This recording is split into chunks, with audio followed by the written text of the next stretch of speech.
Good evening, everyone. We will call to order the Wednesday, January 21st regular school board meeting. If everyone will please rise and join us for the Pledge of Allegiance. I pledge allegiance. I pledge allegiance to the flag of the United States of America and to the republic for which it stands, one nation under God, indivisible, with liberty and justice for all. Thank you. And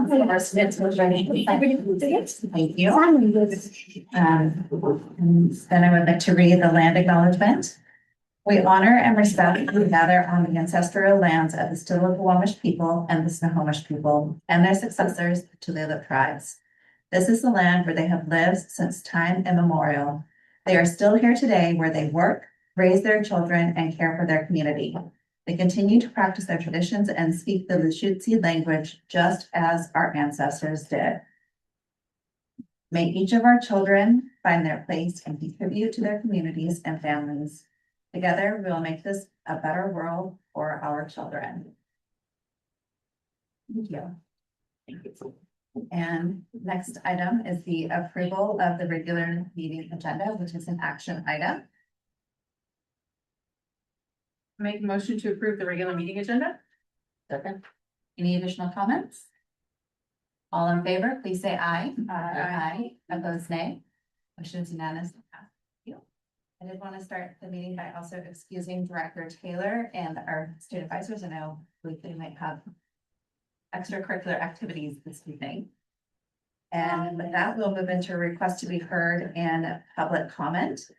We appreciate community members' willingness to share public comments with the board. The board recognizes the value of public comment on educational issues and the importance of involving members of the public in its meetings. In order to permit fair and orderly expression of such comment, the board will provide a period at the beginning of the meeting during which visitors present to the board. The time allowed is 3 minutes. The board respectfully requests that comments be relevant, appropriate, and not be personally directed. Do we have anyone signed up to provide in-person public comment?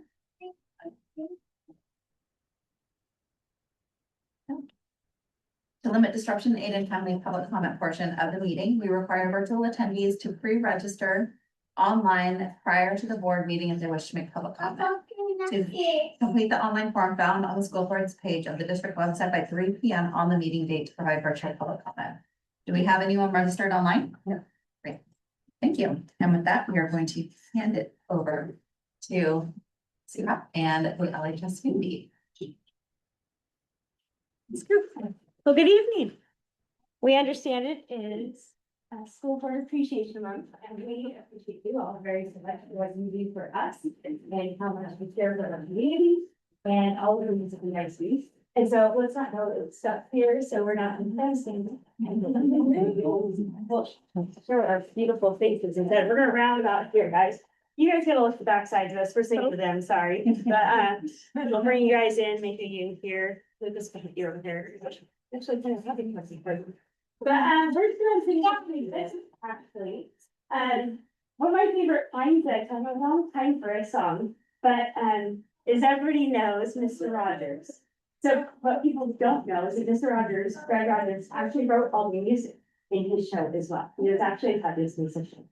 And one of the songs that he sang every week was It's You I Like. And he was a person who knew how to appreciate each person who came in contact with, how to love and support them, and how to take care of them. This is something you guys see for us, so we appreciate very much.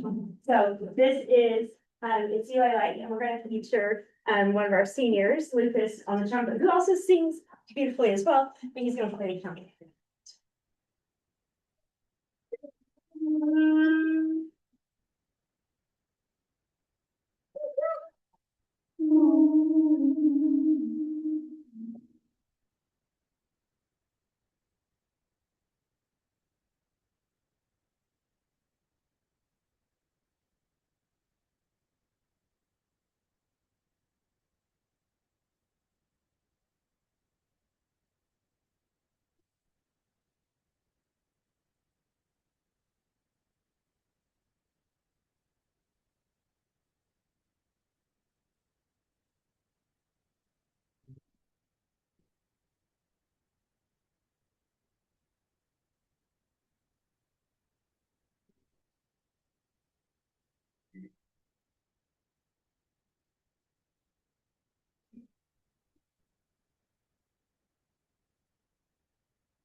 But we do have one little thing we just found out in the last week. We actually had two of these students make it to all state this year.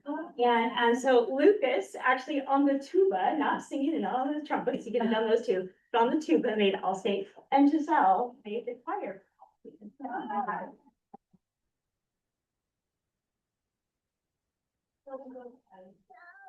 Thank you for allowing us to come and show you some appreciation to you. Thank you. Thank you. We appreciate you all being here this evening. Thank you. Yes, thank you. Great job. Great job. Thank you. Snake back around. Yes. Cool.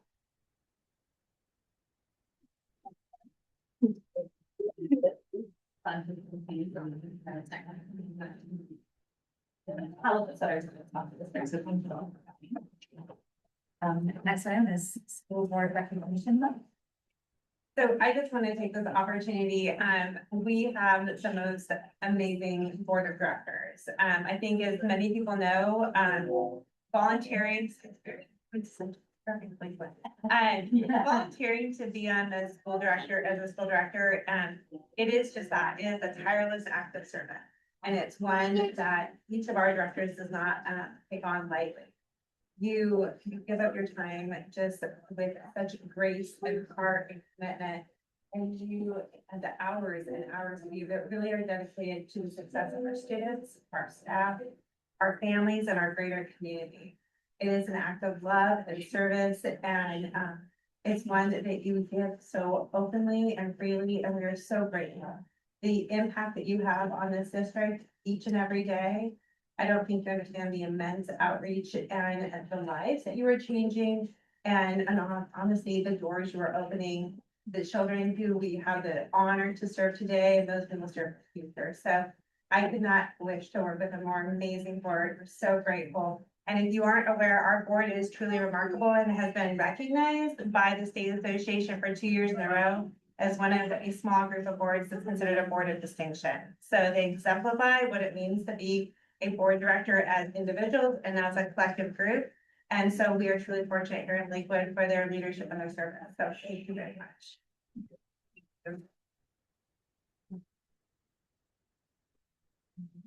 It is. A night of recognition. The next item on the agenda is our Clear Creek Elementary student recognition with Principal Landry.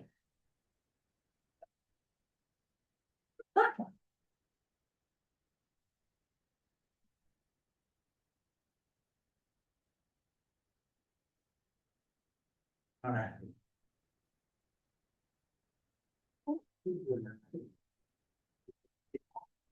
All right, thank you. It's great to be here tonight. Want to welcome the parents and thank you for bringing in families, for bringing your students.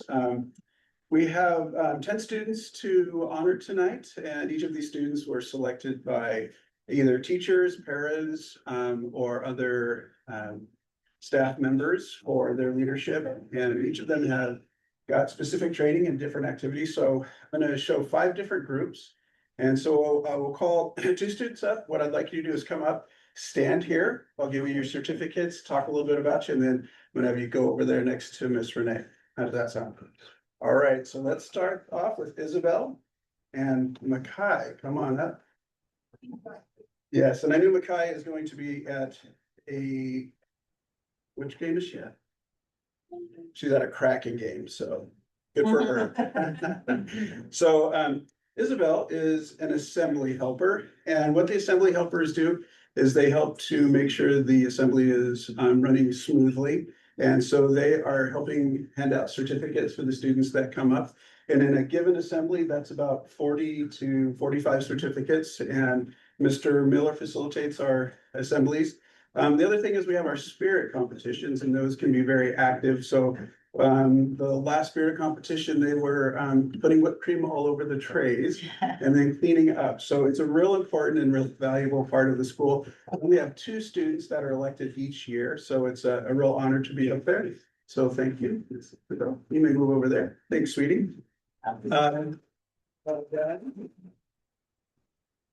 Our next 2 students are our ASB representatives. So if we could have Stormy and Austin come on up.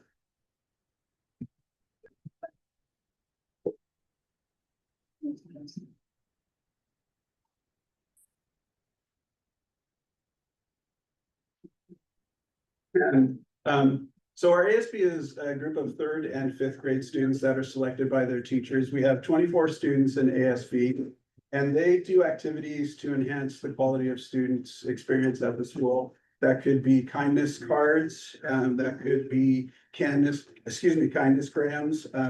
These are our heritage readers, so they go into all of our classrooms and read our heritage books each month. And they are also in charge of creating our end of the year video. And I asked Missy to give me 2 students that she thought exemplifies the leadership capacity of the kids and are doing a great job. And she honored these 2 students. So nice job, you guys.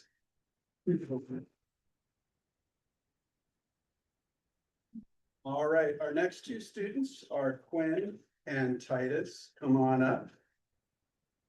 There you go, sweetie. All right, these are 2 of our kindergarten walkers. We have 8 kindergarten walkers, and these students are selected again by their teachers for being responsible students.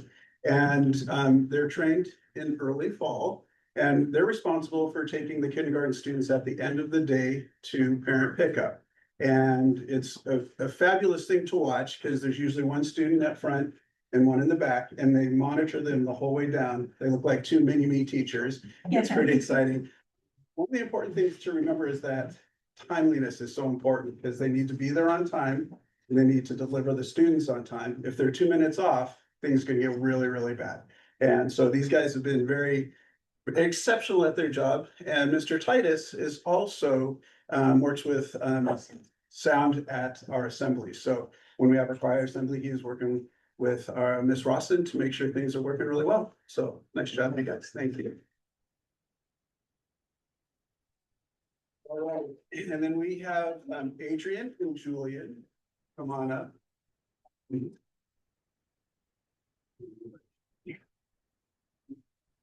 All right, and Adrian and Julian are part of our assembly crew. So for all of our assemblies, we need students to set up and break down. And again, the timeliness is really important because they have like a 10-minute window because PE is either just ending or lunch is getting ready to start. So any variation in that, something's impacted. So there's a domino effect. These two students, it's great to watch them. They're like foremen out there. They are timely. They hustle. And the thing is, they encourage other students to do things really well and follow the procedures. And every time they're in there and they are doing it top notch as fast as they can, it's really fun. And the other thing, they're very safe, which is really critical to getting it done right. So well done, gentlemen. Thank you. We have River Luddington and JD, and they are part of our Cougar Cabinet, which Mr. Miller facilitates, so we have them say a couple words. So JD and River are part of our Cougar Cabinet, and so I get to work with them on our school-wide efforts at increasing belonging or feelings of belonging, right? And so in Cougar Cabinet, they're always there to volunteer, to share ideas, to do the work, which is really great. And just beyond that, even beyond Cougar Cabinet, we can always count on them to, I don't have to like ask for help. They're like right there. I don't know how they know. They're there to help, whether that's at lunchtime, they'll volunteer to sweep or to clean tables or whatever. And sometimes it's like, okay, you're done. Thank you. Like you need to go to recess now. So they're just always helpful and always have a great attitude. They're good friends to their classmates. And I just really appreciate their help in Cougar Cabinet as well. So thank you very much, both of you.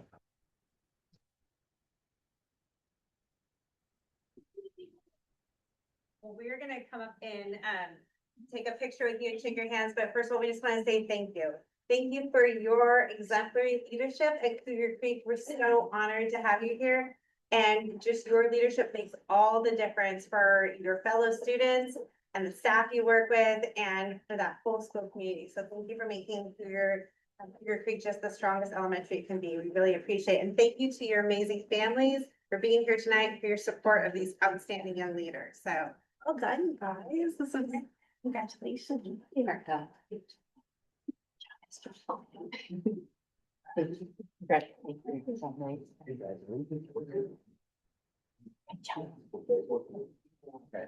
Right, I can't here for a picture.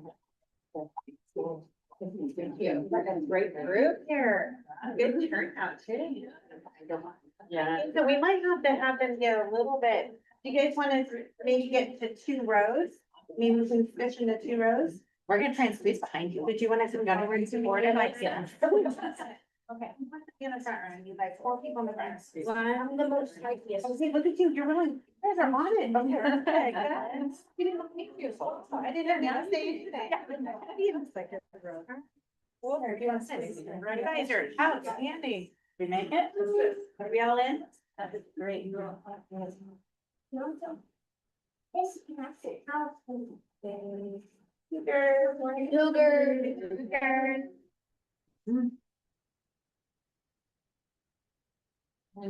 Hang on just a second in case you're saying it, but.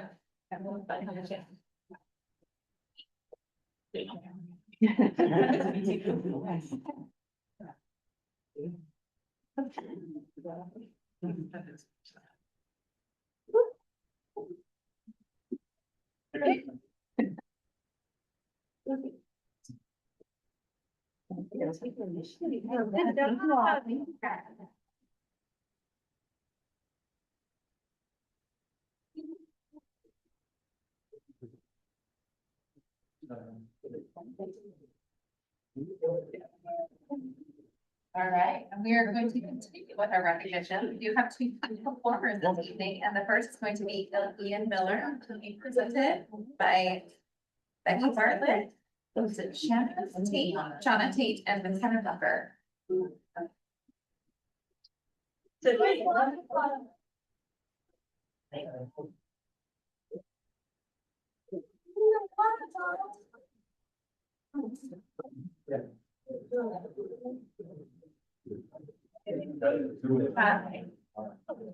The kindergarten teachers at Cougar Creek Elementary nominated Mr. Ian Miller as peak performer because we can't imagine working without him.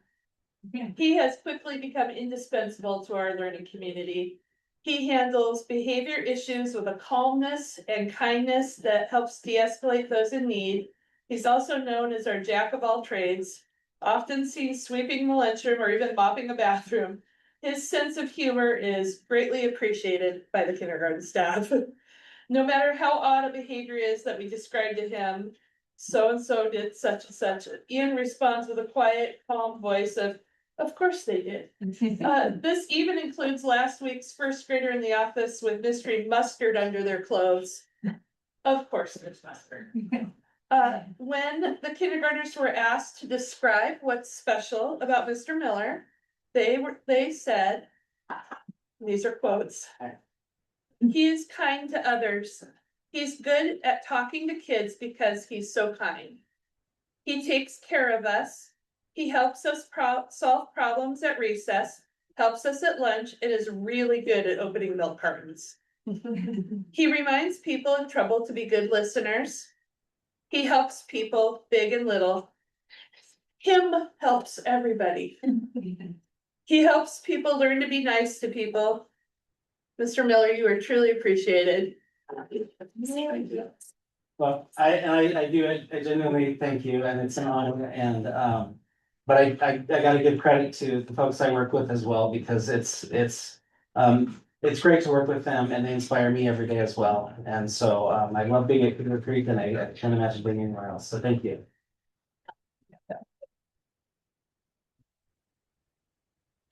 I just want to say that, in some of the district meetings I attend, I've heard your calming approach with students and families. So I really appreciate hearing that, knowing that, and knowing that your presence is here. Thank you. Thank you very much. Yes, yeah, it's my pleasure. Yeah, Ian, we're so just thrilled to have you as a member of our team, and you exemplify what we believe is important in Lakewood, and you show up and you show it every single day. So we're just so thrilled, and I'm so honored and thankful that your colleagues recommend you for this great honor. Thank So you. congratulations. Thank you. I'm bringing a picture of you guys. Here's your pen. Here's this with the photo. Congratulations. Thank you. It's great to hear about the fantastic partnerships that you have formed. Well, Stephen, you want a picture? Yes. Nobody has to get in the front row on this one. Thank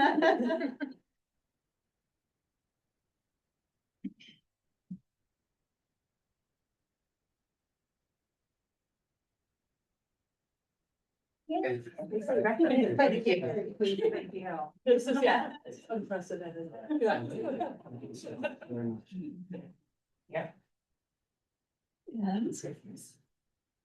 So we have a peak performer, Jennifer Story, presented by Heather. It's all the omelet. Thank you.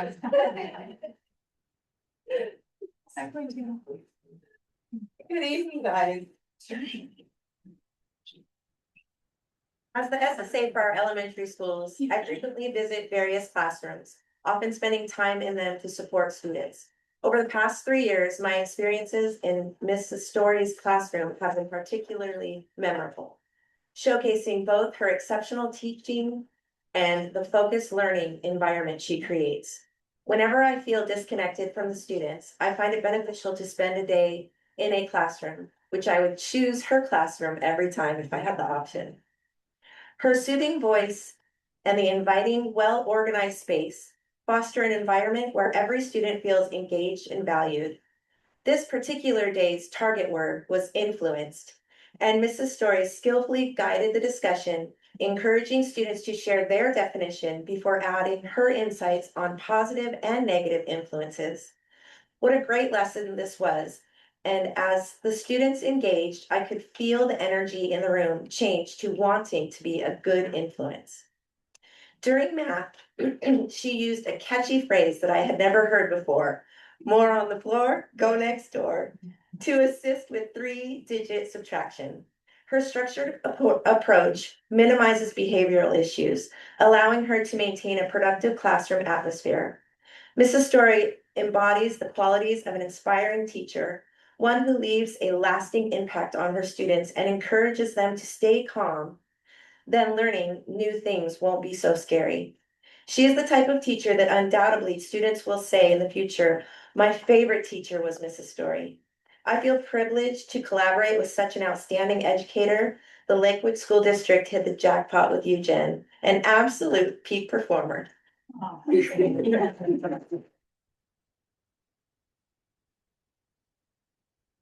And I just have to add, not only do I think, Heather, you said it beautifully, but not only are you an outstanding educator, but so kind and flexible and gracious. So early on, and when I first got here, we had, Jen and I got to meet each other early, and her flexibility and kindness had a huge impact on our ability to make some late changes, and I have never forgot that. And just your focus on kids and just the ability to collaborate, and just thank you so much just for doing it.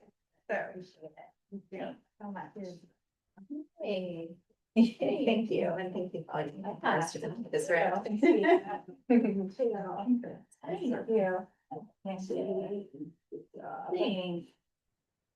Thank you. All right, now I need to. Oh, you want me to start? Yeah. Hi. Hello. Thank you.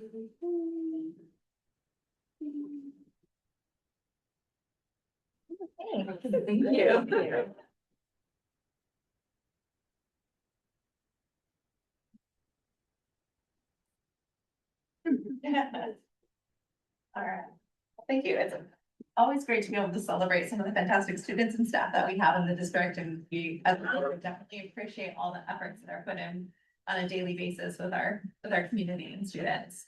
Sure. So thank you for that.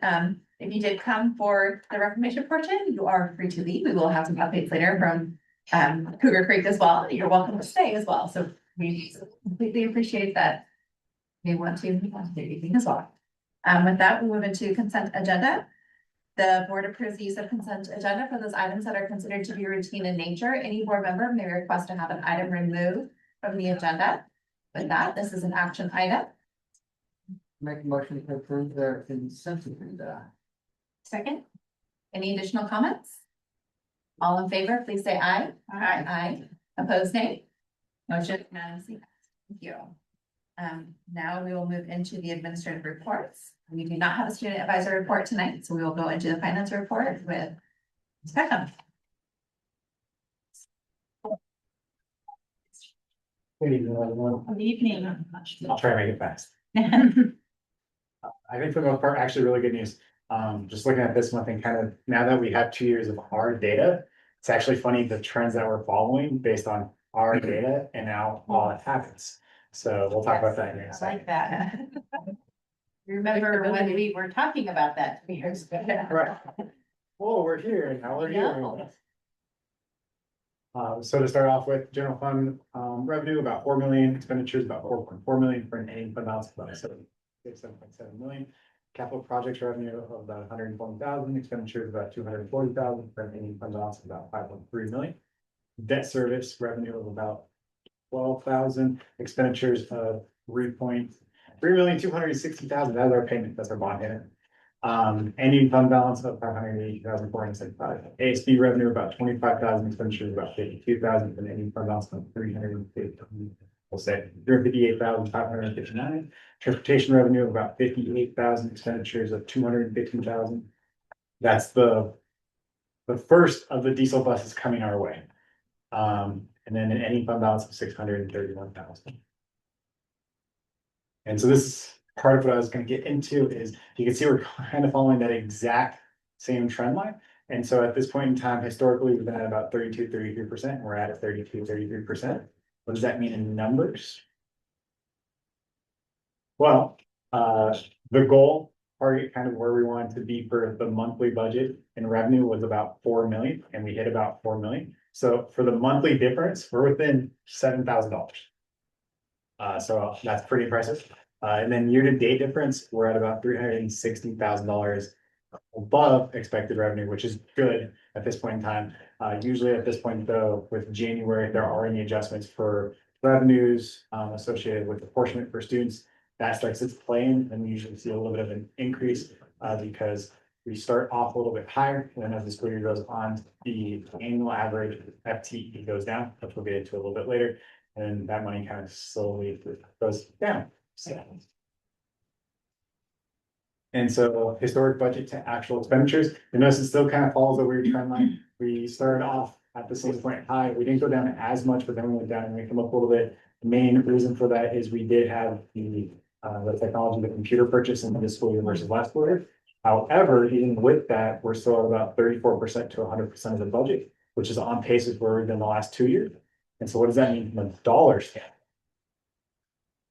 Well, we're within a monthly difference of $45,000 when we talk about a $4 million, $4.4 million budget within the month, and our general fund total budget of about $53 million. We're within $100,000 of where we want to be at this time, at this point in the year, which I know in the past it's been here and then all over the place. I think last year we got to a point where it was almost $500,000 difference. So the fact that we've stayed this close, even with the unexpected purchase, is a really good thing. Fund balance amounts. You'll notice that we're following almost the exact same trajectory of dollar amount from 2 years ago, the 23-24 school year. So we're at about that 7.6 million. Even though we're from a dollar standpoint at the same, we're now spending more. So from a fund balance percentage, we are about 2% down from 2 years ago. So 2 years ago, we were at 16%, now about 14%.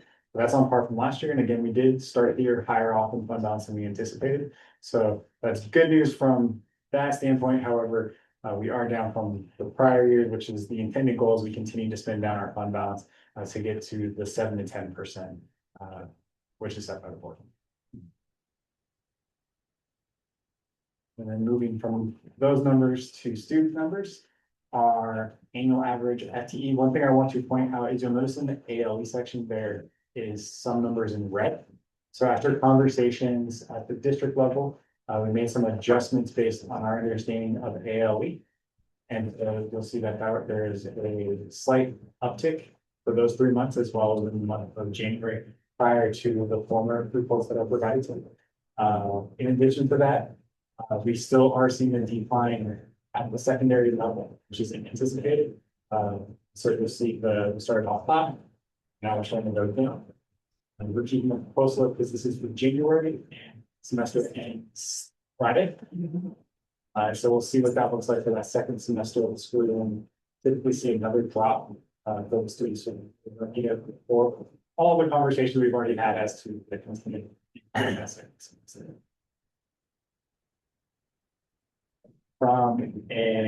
For other areas that we're talking about, special education, we are a little bit more from last month as well. If you was a couple months ago, right in October, we had talked about there's quite a few kids in the hopper. There's a large preschool, those 3 to 5 kids, and what those things look like and how much it will eventually affect us. As you can see, that's been a good chunk from the increase. I know we're working really hard for the amount of students that we have coming into our school that are on IEPs and what that looks like, and providing the support that's needed while also doing the proper evaluation of needed to essentially have them exit the program. And so just currently outpacing that. But I take a lot of kudos to the special education department and to really looking at the individualized IEP and the accommodations that are needed and what that is. A career technical for secondary technical education. We're on par where we were last month, and it'll be interesting to see after semester change. Just thinking about courses and what that number looks like. And then when you start, this is a huge one. I think that's why I said college, because already moving on to that one. We had a pretty large spike in the start numbers. It's the start of their quarter, semester, trimester. They followed. And so we saw a large amount of enrollment. That 50 is FTE. I believe the actual head count number is 74. Which is almost double what we were 2 years ago. That is all I do. Thank you so much. It was great. Thank you for the report. And then next item we have, Dr. Brittany. All right, I will be moving through this pretty quickly, just so we have a full agenda tonight. But definitely some fun things to share with you as we started the new year. So as we kick it off, we are right in the heart of winter sports. I think that everybody is well aware that for teams at Lakewood High School are just really so much fun. And so it's just great to come out and see our kids just in their element. Great time to connect with the community, right? Just connect with, our families and community members who come to the games, cheer on the kids. So the first few pictures you see the Unified Basketball Jamboree. So I got to watch us play Mount Vernon and Burlington Edison. So great games and just a really fun evening. Kids having a great time and lots of good spectators cheering everyone on. In the middle, we have two of our students who were kind of called out by Mr. Dietrich to share with Dr. Kuzia and I about their bridge project. And so just amazing the engineering that our students are doing in that program. It's just phenomenal. So they were explaining their design principles and why they kind of designed it what they did and the intention of the project. Then they talked about the different structures that they felt like were integral in their bridge being the strongest and the whole way. So really fun to watch kids. And then talk about why do you think this matters? Just the critical thinking and the application and problem solving. And they also said a key part is we kind of work with the part. We had ideas, she had hers, of how do we figure that together to collaborate and make the strongest bridge possible. So not only the technical, kind of scientific STEM skills that we think of that are more kind of that tangible piece, but also those like soft skills in terms of like teamwork and problem solving. So just outstanding. Always love to go into our classroom and see our kids at work. So here is actually Ms. Hillis from Figure Three. And so we have our students who are working on their writing, and this is first grade, and we're about halfway through the year. They are writing beautiful stories, and they are telling me, and I'm like, can you tell me your stories? And they will turn it around, and they will read me their story, and they are telling me like what's happening. So really impressive to see kind of that growth we're seeing in our students across the system, but also that level of learning, right? You walk in, everybody is engaged and excited to be just working on developing their skills. As you know, we had Monday off in honor of Martin Luther King Jr. And so just meeting in assemblies that are taking place across our district, have lots of artwork as well. And so this was one that I captured when I was at Cougar Creek, where each one of the students had the opportunity to write from what they had in. Those are posted on the wall of the school and in different places throughout the school. In the bottom, you see our flag football team. So as of last week, I'm not sure if I've seen this week updated poll looking at the Sunday, but as of last week for the 1A, 2A in the state, we will rank third for flag football. So very, very impressive. And going out there and watching, I mean, not only is this exciting to have an inaugural season, to have Arsenal be a part of it, but our groups are good. They are so good. They're having a great time. As you know, Ruby and Dawn are encouraging because they're at the game. And so we have a flag football game. Actually, it's a double header, I was told. So there's 2 games tonight. So they're not with us tonight, but they are up there and they're representing them proudly. So. And then our boys basketball team is going strong too. So they are doing phenomenal. And here I was able to capture a couple of their from the first quarter of our game against Mount Vernon, but they empowered me with one. As we've already kind of talked about, we were very pleased to have recognized by AWC as a cluster kickoff. So I know we were able to talk with them after our last meeting, but after that meeting is when they actually received them. So I wanted to share a couple of those award banners and the assemblies and different recognition when they were received. Ms. Trapp was able to join us this evening as well. And so we had some of our students who were also recognized in members of the Northwest Honor Band. So very exciting. In the lower left, we received 2 new diesel buses. So excited that we have numbered them 18 and 19. And I guess once upon a time there was an 18 and 19, so these are the new ones. So for some of our drivers who voted, they're excited to have those numbers set. So that is that's the thing. So these are they're great buses. Again, very, very excited for the work that's been done in transportation and Sherry's leadership. Working closely with James here to a point, and to know that we're about 3 buses or so off. We have all of our fleet on the 3 schedule, which is a huge change where we were just at the time. So I'm excited to see those new buses continue to roll in and get our fleet on that schedule, which will allow us to maintain the fleet in a much more timely manner. Sure we have transportation. Last Wednesday, our LMS STEM class, actually, Ron Dietrich and Dr. Patay brought 5 students to the Marysville Rotary. So as a reminder, they donated $7,000 to buy a new laser cutter and to do a repair on the other one. And so Linda and Christina were also there. We were all kind of sharing our consultants. They shared a little bit about the program and why it's a meaningful learning experience for them with the Rotary, and also talked about the impact that their engagement had on the program. So I can tell you as a member of that club how touched the members were who were there. There were about 30 people in the audience, and they were like, "This is why I was there." So it was a really, I think it was so well received, and we were so excited to see that the learning that takes place in our schools. And then the last picture is really a huge one to call out. Lakewood Elementary School is doing something really fun and I think unique, and it's different for them this year. So they've done, this is the second time they've actually had Club Day. And so we talked to students and what to like to do, they will build PA and explore your interests. So students suggested clubs. Each member of the staff can assign it for something that interests them. And so there were 20 to 30 different clubs, and every student, kindergarten through 5th grade, picked it. So I stopped in, actually got to see about 6 of them, and we were visiting Hildebrand, and they were having chess day. So kids were actively playing chess, and she brought her son into the chess player, and so he was helping them learn how to syndicate. So lots of fun things. So as we know, January is busy. The calendar shows that too. So we are close at the end of the month, but there's no shortage of activity. So we have, as for the semester break coming up, we have a number of athletic events. We continue to hold our key community reviews for those who are interested in attending and providing feedback or asking questions. Upcoming next week, so I'll highlight that we are pleased and honored to be invited by the Arlington Rotary to recognize outstanding students. We have a student in the middle and the high school who we recognize next week. As we look at January closing out, tomorrow we actually have Treaty Day, so the 20th Elegant Treaty, the 1855. And the 27th is Holocaust, International Holocaust Remembrance Day. As a reminder, January is also American. Thank you. That was, it is.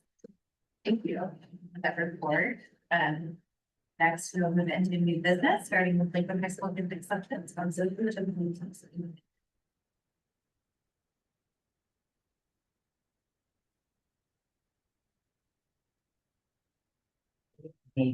am very excited to request acceptance of new features for auxiliary gifts. We've worked with the Youth District Club as well as the facility implement to try to find some features that will allow in the city. The new features will go the length of the gym floor, and we'll also add another layer of bleachers, so there'll be 3 seats, so it's gonna like quadruple or more the number of seats available. And we are also able to find ones that fold up and they're not loose, so that it won't impede on the facility use for PE classes. I will actually make the cleaning underneath the facility so that much easier. So I would like to request the acceptance of the bleachers. These ones are replacing the ones that are currently.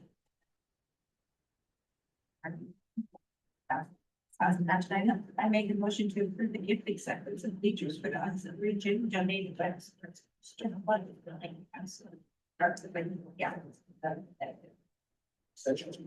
Any additional comments? All in favor, please say aye.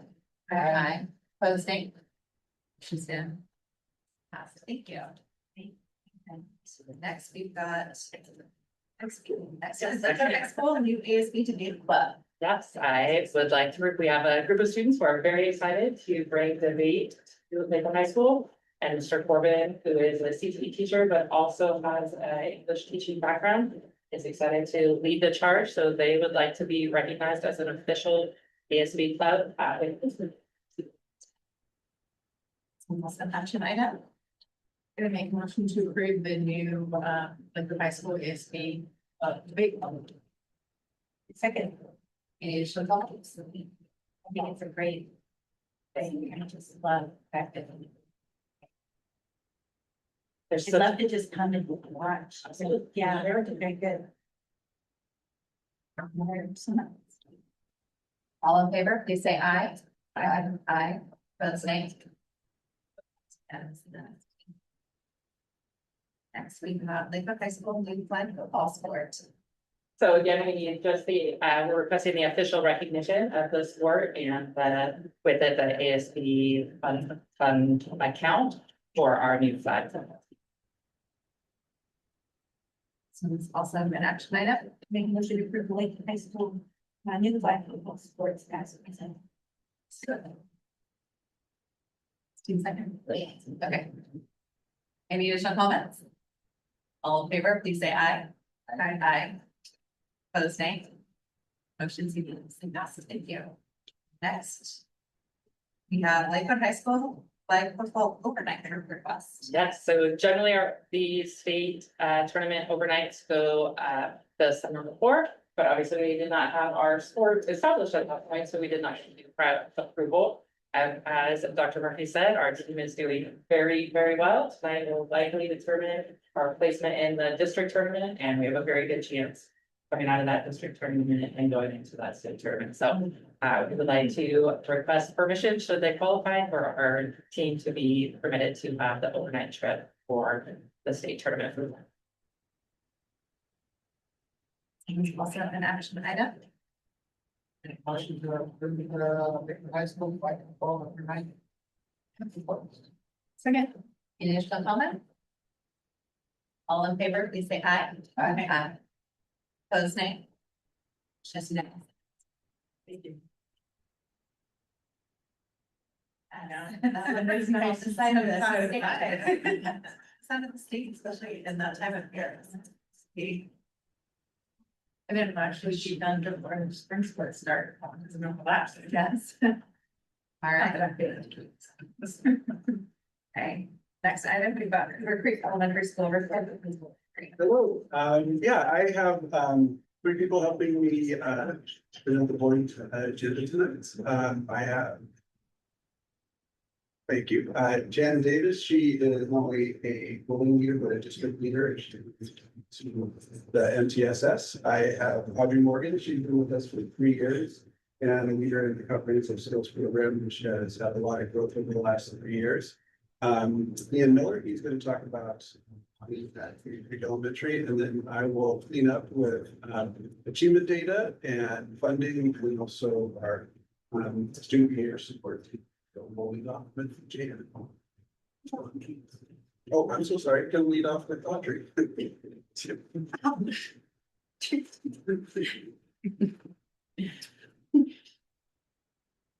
Good evening. So I've said, my name is Audrey Morgan, CSP teacher at Cougar Creek, and this is just my 3rd year, so I'm still just learning too. So it's been a tremendous 3 years for me of growth, both in myself and in numbers of students we're seeing, and the number of staff that we're seeing. And so we have actually been able to pull from some supports to be able to build our program at Cougar Creek. So the first one that I was so grateful to be a part of was our inclusionary practices team. And that was a team that met about monthly, and we discussed principles of UDL, which just means everyone can access the learning that we are presenting to our students. And then we were also able to introduce some conversations about the barriers to inclusion and what we can do to overcome those barriers. And that those conversations led to some increased collaboration with general education teachers and myself and our other CSP teacher at Cougar Creek to allow our CSP students to have more meaningful inclusion in general education classes. We were able to plan around their IEP goals and not just going in there to sit and be in the classroom. We also were able to reduce some fears in some of the gen ed teachers about what this might look like and what happens when CSP kids come in your classroom. And this planning became more purposeful. An additional support that we had was with the UW Hearing Center, and that center supports students with autism. And through the Herring Center, we were able to have some conversations and training surrounding instructional practices. And especially for me, around student scheduling, ensuring that student schedules were filled with activities that supported their goals. And the third, and as mentioned up there, is Coach Julie, and we love Coach Julie. She's been working with us for about a year. And she is a consultant. She came from Mukilteo, is not living there currently, but she's well aware of the area. And she has come in and done some great observations and had some fabulous input to help our CSP program grow. Julie makes me excited to make big sweeping changes in my classroom, which doesn't always happen with every person that we talk to.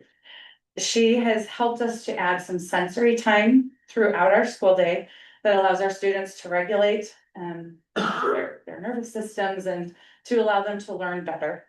She's also helped us to incorporate rotations a couple of times throughout the day.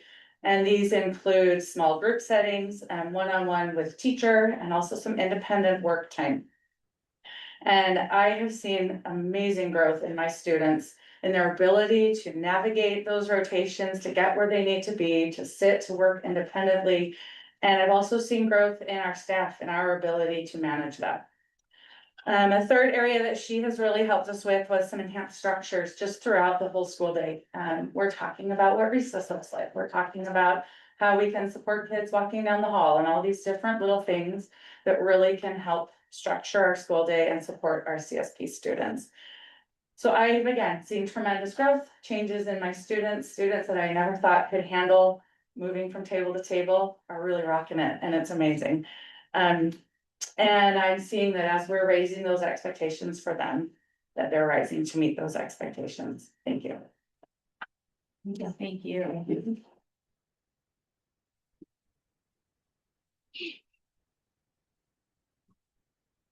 That helped. This is Jocelyn. She's gonna help me fit. Okay. Oh, did you wanna say something? Or, I'm good, okay, sorry. So I'm here to talk about volunteered systems of supports.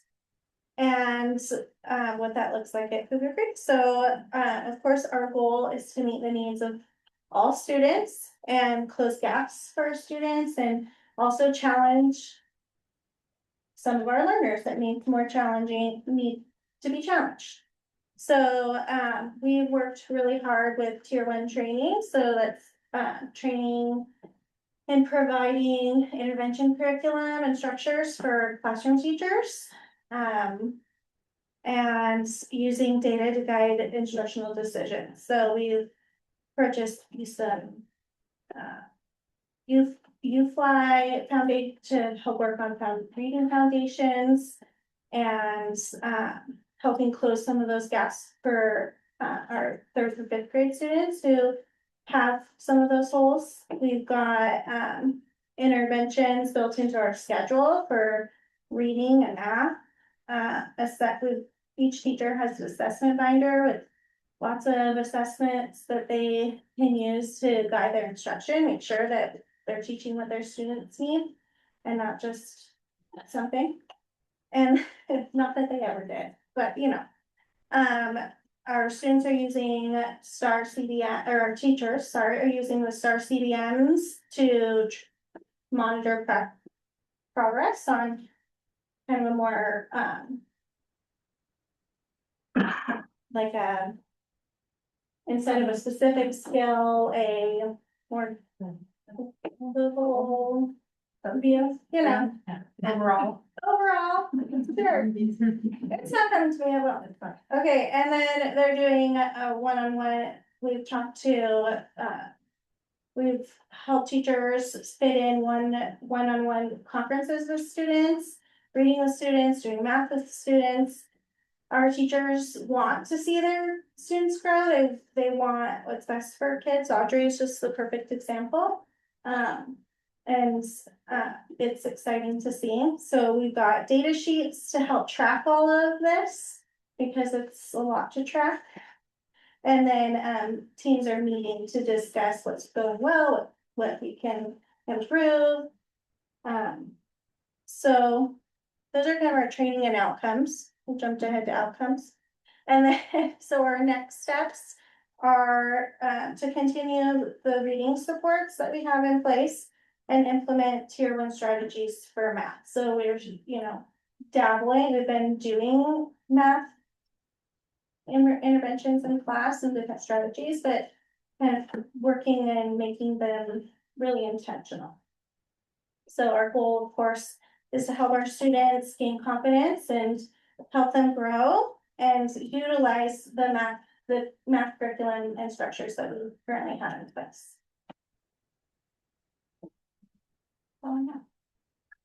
Thank you so much.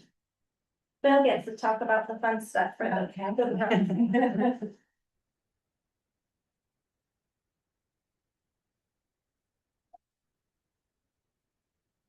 Hello again. So I just wanted to spend just a couple minutes just kind of going over our focus on a sense of belonging and just really creating an environment where students feel welcomed, where they feel included and a place where they want to come every day. And so we kind of have 5 main pillars that we are focusing on as we look at the idea of belonging. And the first of those is that of cultural awareness. And so one of the ways that we address that is with our heritage and culture group. So we have a monthly theme, and that runs throughout our morning announcements. As previously mentioned through some of our, when we were talking about our ASB, we have kids that, 5th grade students who are heritage readers who go and then read appropriately themed books to the other classes that surround that theme of the month. And then class discussions then afterwards to support that. We have our flag wall. We also get comments and feedback on this topic from our parent advisory group when we meet with them. We do our best to communicate with our families in the language which they prefer. We find that's very helpful. They enjoy that, and then we have our ML support for students who are needing that as well. Kind of the second area that we look at when looking at belonging is the area of engagement. And so some of the things that we have in place for that are peer tutors. We have reading buddies, our ASB. We have specific projects within our Cougar cabinet that we've worked on, focusing on welcoming new students, as well as some upcoming projects we have with helping students who are already there, maybe have been there for years, to really feel like they have a place within the school and can see themselves there. We have classroom leadership opportunities. We have our choir, our musical groups within our school perform at certain assemblies. And then we've got 5th grade band. And then also within 5th grade, we have our, and several of those students received awards here tonight for our assembly and tech crew, the setup crew, our kindergarten walkers, library helpers, and our bus sign holders who every day diligently are out there holding their signs so the students know which bus to go on, since the buses can be in a different order every day. So very helpful. We have our new student tour group, PTA activities. We just had a movie night on Friday night, which is always very fun. How to Train Your Dragon. And we attend the high school parade. We have harvest activities and a parade as well for that. And then another area that we like to focus on is that of student recognition. And so we have a recognition assembly every month.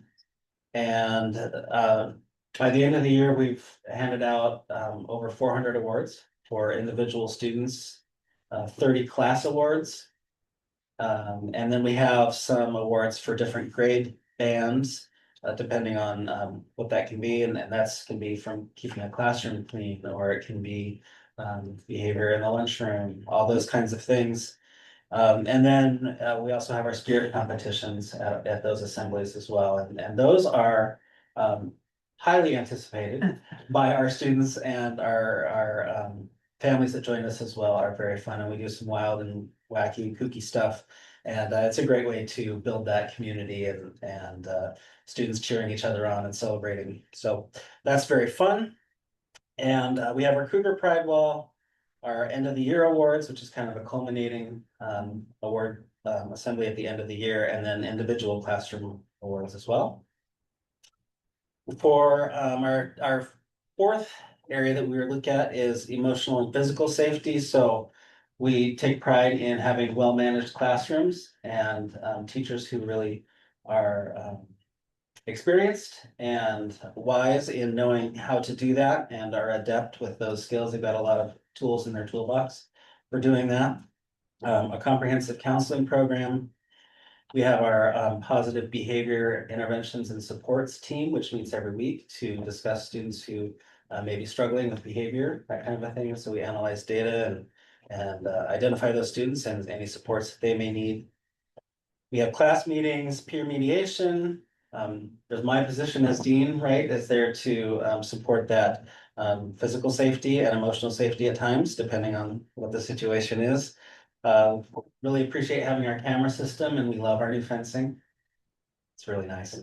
So thank you for that. And then just we're happy that we have good adult supervision and supervisors who are really good at being able to scan and look around and just be able to identify things before they get started. And so that's really creates that sense of safety as well. And then our final area that we look at here, and this is kind of our big one that we're most proud of, is just really kind of our staff belief and our culture that all students can succeed. We believe in each of them, and so that just comes down to things like even from the way that they greet their students in the morning to class meetings, our tier 1 supports that we have in place, like Jan just talked about with our MTSS for both academics and behavior. That goes back to that PBIS team that we talked about. Just having high expectations for academics and support, back to those effective classroom practices. So we talked about classroom management, but also just the pedagogy and the way that they teach is highly emphasized. And we utilize support resources when students are struggling, and I think that's one of the things I'm really excited about, is the way we can really identify a student who may be struggling and trying to figure out what it is that they're struggling with, what their needs are, and looking at that from various angles and kind of wrapping around to find out what we can do to support that student, whether it's academic or behavior or both, or if we need to engage our student support advocate, right? Maybe the family needs resources. So really kind of looking holistically at a student to be able to make those good decisions to help them. Which just kind of is a testament to the high level of collaboration and teamwork that we have. And then we also just have really high functioning teams, like our building leadership team, our TILT, our trauma informed leadership team, and the MTSS team, again, to support students in a comprehensive manner. So those are kind of the 5 things that we look at as our pillars in looking at supporting student belonging at Cougar Creek. All right. Thank you. Yeah. All right, I'll talk about our behavior support team. When students came back from the pandemic, we knew we were in for a different world. The behaviors were pretty high and a lot of students were not acclimating to school. So we went back to the drawing board to figure out what is the best way to approach meeting the needs of their students. And I think over the last 3 years, we've developed a really high functioning team. It is comprised of myself, school psychologist, Bobby Ware, our behavior specialist for the district, and Dean and our school counselor. And as Ian said, we meet weekly and identify students that are in need in additional support that are not accessing academics or social emotional at the school. They can be identified or referred by teacher, para, bus driver, parent, and anybody that is concerned about a student. And all 5 of us are accessible. That's one of the things that makes it a real positive environment, is by virtue of us not being tied to a classroom. We have the flexibility of getting in and out and people being able to come and talk to us. So we have 4 phases. The first phase is obviously identification. The second one is data collection and analysis to see what are the needs of the students. Then plan creation. That could be checkout, check-in system. That can be a behavior modification program. That could be something as simple as having them assigned to a young peer that they go and read with, that they are in the classroom and get a positive reinforcement from the teacher. And then monitor and feedback. So we're monitoring weekly, if not every 3 weeks, if not sooner, depending if the concern rises to the top. And then we reorganize and we look at each of the students. One of the nice things is at the end of the school year, we have a list of students when we roll into the fall, so that there's a high fidelity in between the 2 years. And the other aspect of it is it's a high level of collaboration, as Ian was saying, so that teachers know the students, we know the students, and we know strategies that have worked. And so it's really nice. We'll see this year's teacher talking to last year's teachers to get feedback. And then, again, one of the things that I'd articulated is that we have 5 staff that are on board and or 5 team members, and we're accessible very easily. I'll give you an example. One of the students we just received last week, teacher said that had some concern. He was a new student. And so in that week, myself, Bobby, and Ian got in and observed the students. I think we were a total of 6 observations. At the end of the week, we made a plan and we met with his parents this morning. So student has a plan, and we will go into the classroom this week and seeing how he's doing, working with the teacher. And the biggest goal for us is to provide a foundation for teachers, families, and students that they have confidence to go into, to know that it's going to be results driven. And so at this point, one of the things that we're really proud of is we have a 17% reduction in referrals from last year. When you come into our office, you hardly ever see students in the office. And when you do see students in the office, it's usually because they're taking a break, and that's part of their plan. Yeah, we really are very happy with the plan, our program, and you know, it's something that's just part of our school culture right now. And that's really nice, because at any time teachers can come talk to us, and they are talking to us frequently. And the nice thing is we're getting in and talking to them pretty consistently about the students. And the other thing too is the parents, just bringing the parents in, and most importantly is students having access to the classroom and students. And one of the real special things is to watch a student go from kindergarten to 5th grade and just watching the predictable growth. And we do tell the teachers and the staff, which has been really positive, is it can be 6 years. You know, some students need that level of support for ongoing, but it's really nice to see at the end of 6 years, the students, the tremendous amount of growth, if not just within 1 year, if not shorter. So. All right. Next one is aligning funding to student achievement. You know, one of the most important things is taking the funding we have and maximizing it, but also making sure that we're really good stewards. So what I thought I would do is just kind of go through the funding sources and, you know, articulate some of the things that we are doing with those funds. So our school improvement, our SIP funds, the primary use of that is to release time for the teachers to work with our coaches. That time is critical for them to go in and have conversations and have progressive conversations about the learning they're doing. Last week, we had Lucia, who's our writing coach, and she met with at each grade level for an hour. So she's done that twice. She'll do it 2 more times. And then the other thing is Julie, she is coming in working with our CSP teachers, so providing opportunities for them. Also providing funding for them to restructure their classrooms. So they've been dedicated and come in on the weekends and attended to that. That I believe a group's coming in next week or the week after, because they need to tweak a little bit more. So it's really nice to have that opportunity to reward them for coming in off hours. The discretionary funds, those are provided for the district for our teams. So I'm sorry, I'm going back to those are our co-curricular. So our high functioning teams, building leadership team, our trauma informed leadership team, our student support teams, those are critical to the high functioning level of our school. And to, you know, just get us to address our SIP goals and to address the needs of our students and to work towards very high achievement. I'm going to go to discretionary. So those are the funds that are provided for us for do activities that we see as a building. So that goes, one of the things we're doing is our heritage and culture group. So that provides a stipend for the additional time. Something as simple as I'm paying a teacher to attend our parent advisory group so that she has the insight and she can bring teacher's perspective.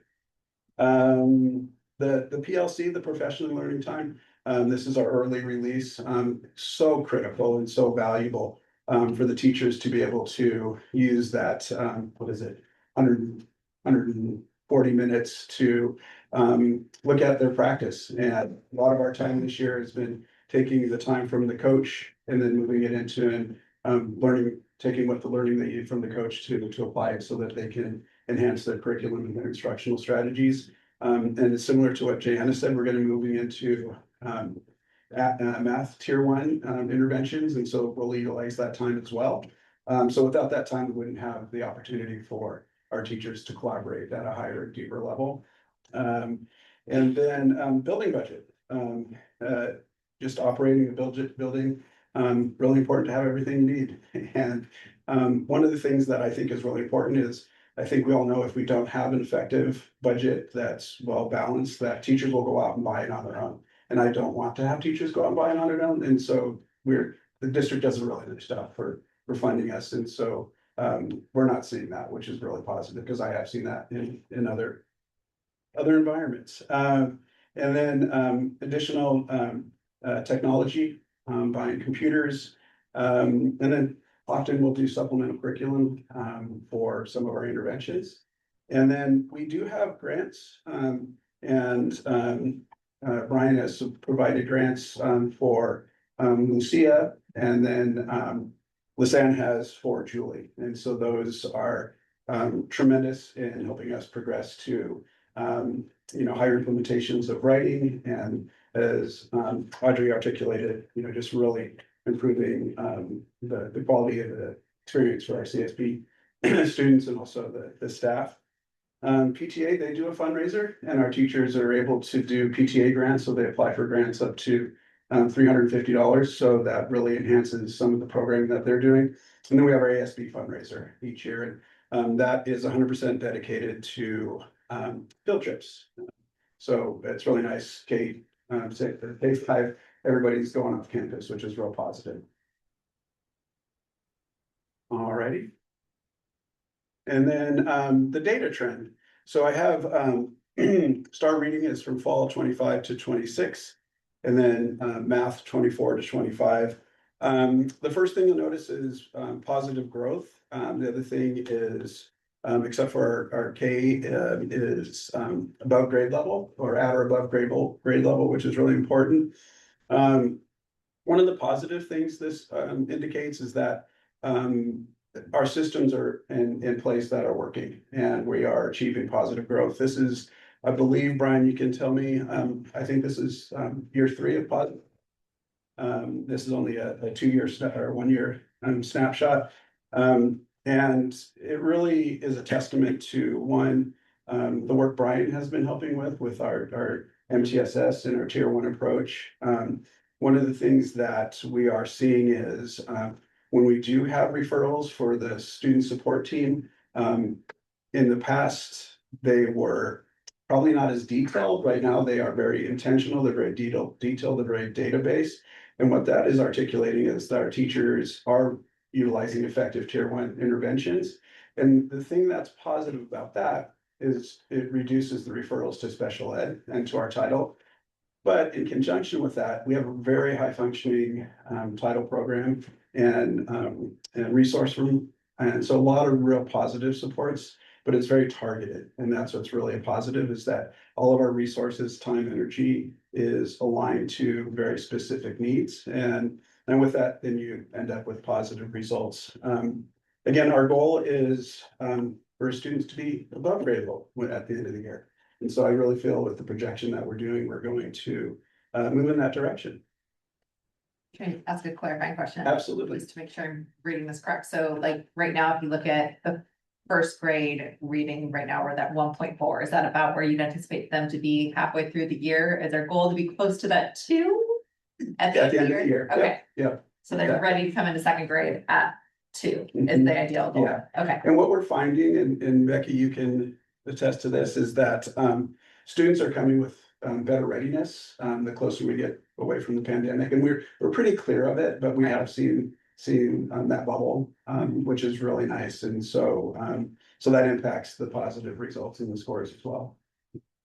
I've got a question, like, I'm very good, right? I mean, this is like consistent, good results everywhere, which is amazing. So great job. But like on the math side, like. You look at fall 2024, like the kids in second grade came in below first grade. And then the next year they're entering third grade at almost a fourth grade level. I mean, that's like phenomenal. Like, what happened in math? What do you attribute like that to? Because something went really, really right. Yeah, and it's a combination, and Brian, you can help me out with this. Is one thing is technology. Often kids aren't used to technology in kindergarten, first grade, as far as being able to utilize the program, so it might be a little bit slower. It might not have been a It perfect might not be perfect. score of what was actually going on. Yeah, and the Bridges. But even year over year, the same second graders. Absolutely. And the Bridges curriculum is constructivist in nature, so the nice thing about it, it gets students to think about math. And so with that, when they're problem solving, then they're developing the critical analysis skills. So as you continue to increase that, then you're increasing your ability to problem solve. So you're problems getting a at a good deeper level. foundation. Yes, and then you're applying it, and then your skills just get that much better. And so the rigor within the program is very progressive, the scope and sequence. So it's a really excellent program. And again, going back to the teachers are really pretty exceptional about getting the students to think deeper and to really explain their thinking, which is critical to doing well on assessment. Yeah, I mean, it's all good stuff, but that Yeah. was like kind of transformational, like something big happened there. That's awesome. Yeah, and one of the things that I'm extremely proud of with our teachers is just a sense of urgency. They come every day and it's like, what can I do better, right? And there's never a day where they're just happy to be there. They're really, really grinders, and it really shows. So I did have another question Yeah. about, like, you mentioned earlier, introducing more tier one math supports. When did that start occurring? Or is there specific foundations? Did that have an impact on this as well? Or is that? That's a great question. I think it's hand in hand with creating a system where teachers are looking at students, and there was a time when the interventions for students that weren't being successful would be done in the resource room or in other areas, and not necessarily within the classroom. That was quite some time ago. And now what we've been working on is working on teachers doing the interventions at a higher level and more effectively, and then being able to identify which students need what, right? And then creating the structures and the time to attend to that. And so with that, we started with reading and literacy, and then that expanded into math, right? So a lot of front loading into the reading part of it. And then a natural byproduct of that is, teachers are great at math too. So now they put that structure in there and bring that around to the other students as well. So. I was wondering if we could, and I know the point isn't for me to ask a question, but I'm hoping you can expand on this. There's a high degree of trust and collaboration between your staff. And so, I've been impressed when I visit, literally everybody's using the same time. And they're focusing on math at the same time, they're focusing on writing. I don't know if you could kind of share how you partner with your staff for some creative use of specialist time. So it's definitely, I think it's been a collaboration to create some common planning time. And there's been many staff have been really flexible on how that specialist time works to make that happen. So think that. Yeah, that's really been a real point of emphasis is to take our specialist time. That's when the teachers are planning and trying to configure our schedule so that the teachers have 5 days of additional planning, that 45 minutes. And an example of how important it is to staff, we have 3 specialists, and with our lower class sizes, thank you, we're able to compress 4 classes into 3. And so the specialists have a little bit higher class size, but it was important enough for the teachers to do that so that they had that time to collaborate. And as Erin's been saying, it's really impressive. They are spending daily meeting with each other. They eat lunch together. A lot of pride in our school, a lot of pride in their teams. And it's interesting, they're really not competitive, but they do have a high bar for making sure the kids get as much as they can. And they really do rely on each other and trust each other, as Erin was saying. It's really impressive. And one of the nice things is, Erin and I will go and do our walkthroughs, and you can literally sit in the pod and watch the teachers teaching the same thing and interacting and it's impressive. So, the scope and sequence is similar, when the intervention, the students are all getting similar curriculums, similar pedagogy, similar instruction. But it is a testament to the teachers really trusting each other and working collectively in service to the students. That's what it's about, right? I mean, we're seeing these numbers and seeing the improvements in the way that we are and foundationally in your classrooms, we're seeing the work and collaboration that, makes all the difference. Absolutely. Yeah, that's awesome. I mean, congrats on building a culture. That's not like buying a curriculum, right? Like building a culture where your teachers work like that together. And I guess I had a question for you, and maybe a little bit for Brian too, but like, when you guys put, I'm sure every school has great things that are just really working for them. And, we're talking about some of them now, like, how do we share those across, like, so that all the other schools can maybe benefit from everybody's best practices? I mean, I don't know. who Well, wants to I answer that. mean, I think we have a Or few or- structure, I'll just point out a couple of structures right now, like our district MTSS team. Mhm. Bill's on it, Michelle's on it, Amanda's on it. Yeah. We have teachers on it from each building, so we share those things there. Our title lab meetings, we all attend our title lab meetings, so I'm thinking about elementary right now, so all of our title lab teachers, Jana. The ones from the other building, Bill goes, principals go, I go, and we share those things there. I think that's a big part of it. I think also you meet with, as a principal team, the three of you, weekly, so, and then we also have, monthly admin team meetings, so we have all our administrators together, and we do a lot of work there, and then we also have a district leadership team. Sure. Yeah, and then our summer lunch, the work we do prior to school, there's a lot of collaboration on that and work, identify articles for the year that are similar. Yeah, it's like kind of what you said, it works at your school, people aren't competitive, right? Everybody wants to see everybody succeed, and hopefully our schools, like we have that same attitude. Competitive with the other schools. I mean, yeah. We say that as that feedback. It's a really small district too, and not a lot happens without other people knowing. Yeah. And so that works to our advantage. I had a question, when earlier, when they're talking about the comprehensive skills program and getting more in-class learning and like the hallway type interactions that are going on, is that primarily with the teachers and staff, or have we started to see some more student engagement as well with that? I would say right now, we're probably still in the teacher phase.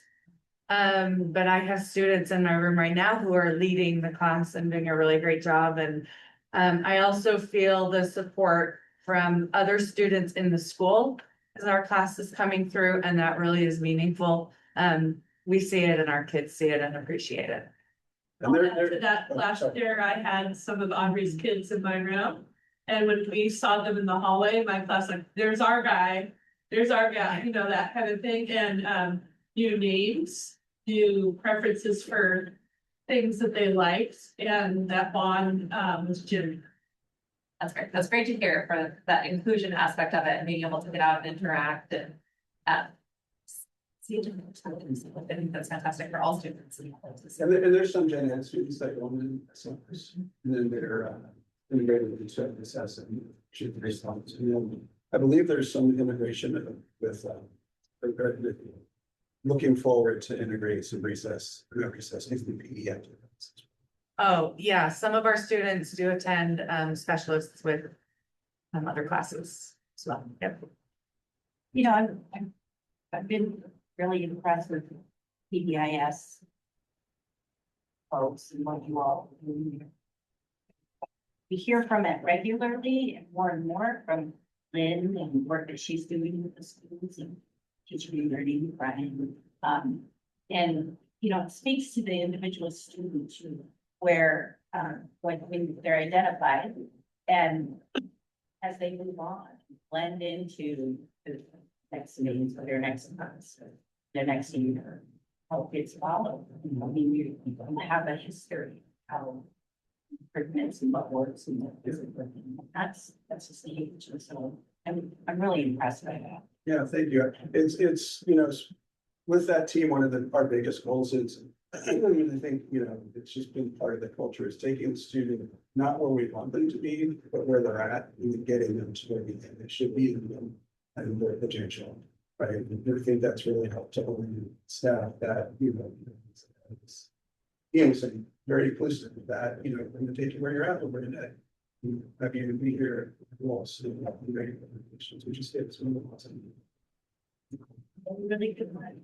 Do have one more question. Let's go back to something you mentioned earlier about engaging with families and being able to communicate them as much as possible with their preferred language. Is that something that you have that dialogue with? I know just when we went back to our strategic plan, there were some families that did mark that they spoke dual language, but then they would not receive communication in their preferred language. And so I was just kind of curious about that, how you identify those if there is that opportunity. Yeah, there's, we have platforms that the teachers use in house. We have other talkers so that there's a phone system, so you can call through that as well. Is it perfect? It's not. One of the things that we've been trying to do is to break down really what is our ethnicity. That's one of my heritage thinking. And even with that, a lot of the families identify as Caucasian because there's the Indian or something that would match them as well. So that's, you know, so we have a lot of work, not for sure. But I do know that, you know, our parents feel very comfortable, feel very well. Yeah, our school doesn't it's that either frequently. It's, you know, if there's a language barrier, to make sure that it's a very comfortable and understand the student programming. Do you want to enhance on that, Ian, at all?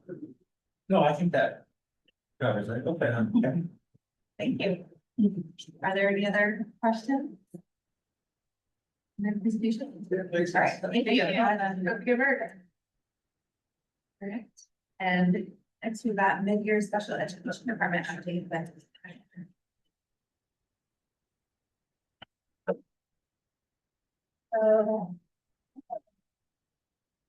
Hey everyone, I really need to push this back a little bit. I had a false start back on my leave, but I'm back officially, so it's good to be happy to stay.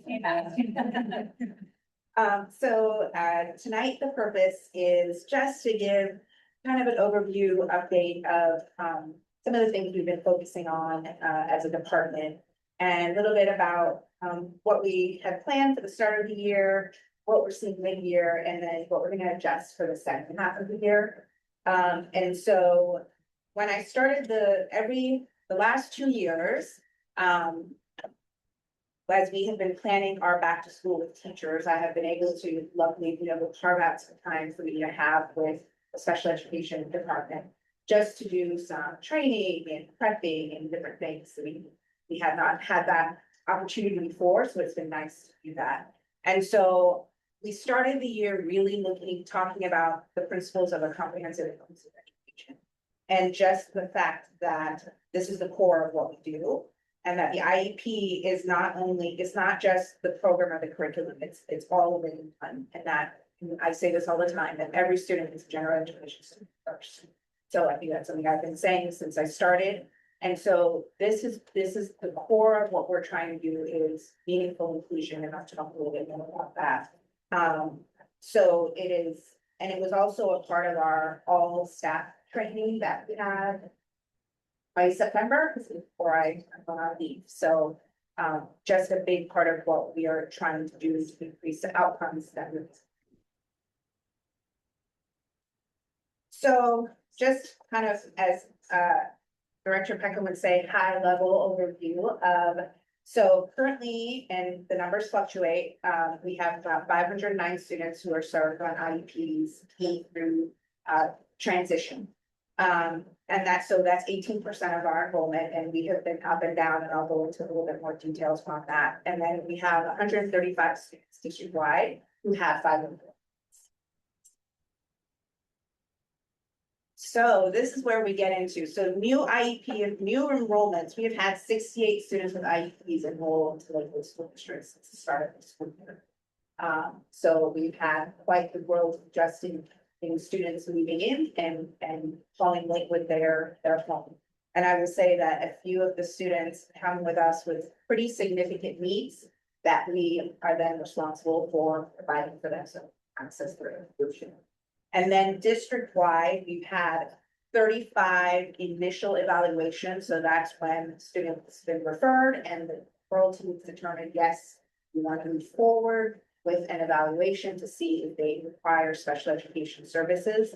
And out of that 35, 33 have qualified. This includes preschool. So this year, which preschool is located at Lakewood Elementary, we have evaluated and qualified 19 students. So as you know, we opened in preschool classrooms January 12th, third preschool session for students. So it is a growing early childhood. So I like to share those numbers so that you see. Then our next slide, thank you, Ms. Renee. This is our enrollment, our services by school. So you'll see at LES, we have a high number of students, but remember we have preschool at LES also.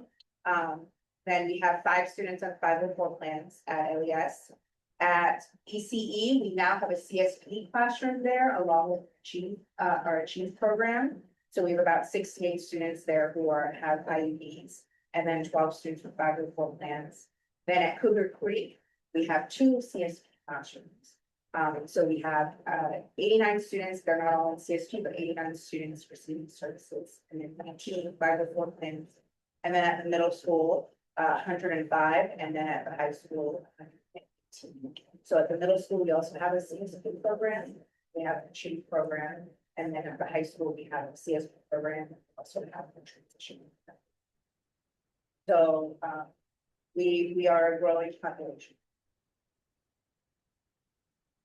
Ask you a question. Yeah, so the Achieve program right now is ECE and also middle school, elementary and adult program. Oh, School, but at the middle school, they have done an amazing job of the program. Really is, it's a program that the students are out at 99.9% of the day with support. So the staff are out, they have a room, but they really utilize it if the student needs a reset spot for a little bit of time, but their focus is being out in the classroom.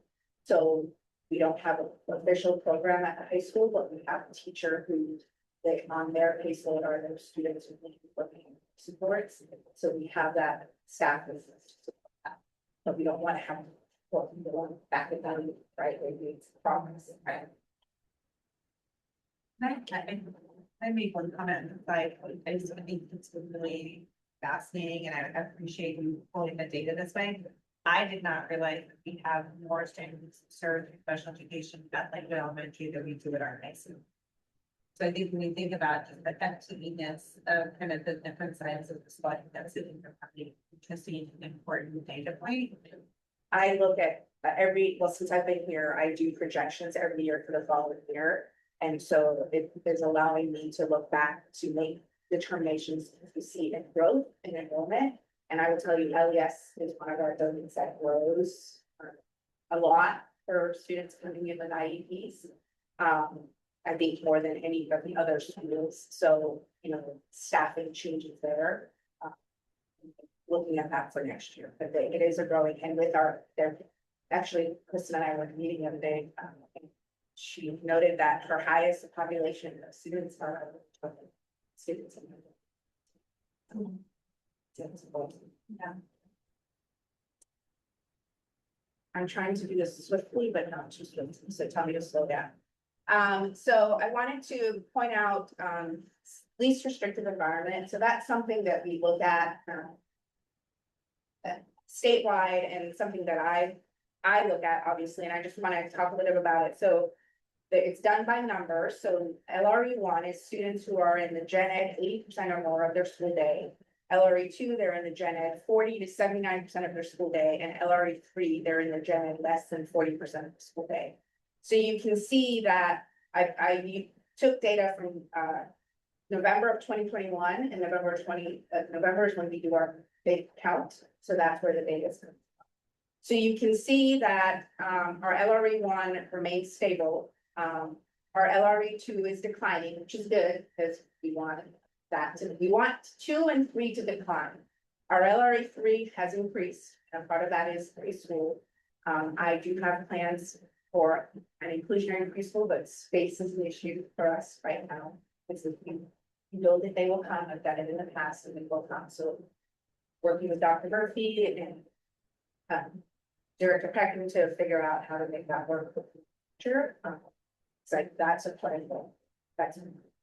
And as Audrey said earlier, really working to get our students who are in our Achieve programs and in our comprehensive skills programs accessing more meaningful gen ed, but also looking at our, what we call our research and learning support of how are we getting them access to gen ed, so being pulled out 30 minutes, 4 days a week for learning something else. So that's the focus, and I'm going to talk a little bit more about some of the plans.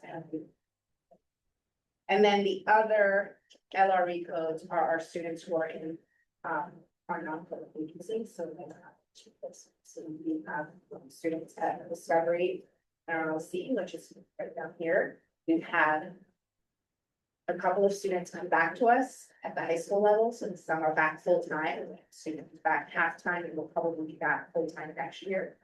And then we have a student at Gersh Academy, works for students on the autism spectrum, but starting to work on that in the district. The goal is to have them back with us. And so we do have students, it's getting smaller, which you kind of give out, but sometimes we have students that make that. This is just kind of just showing the numbers differently. I won't go over that, but I just thought it would be a different way for you to see the numbers, as you can see our LRE one. That's what we want to increase. It's incremental. We do want to keep working. So overall, we're looking at progress on goals, on different things. We are seeing some academic progress. There's always more opportunity for growth, as I'm going to call it.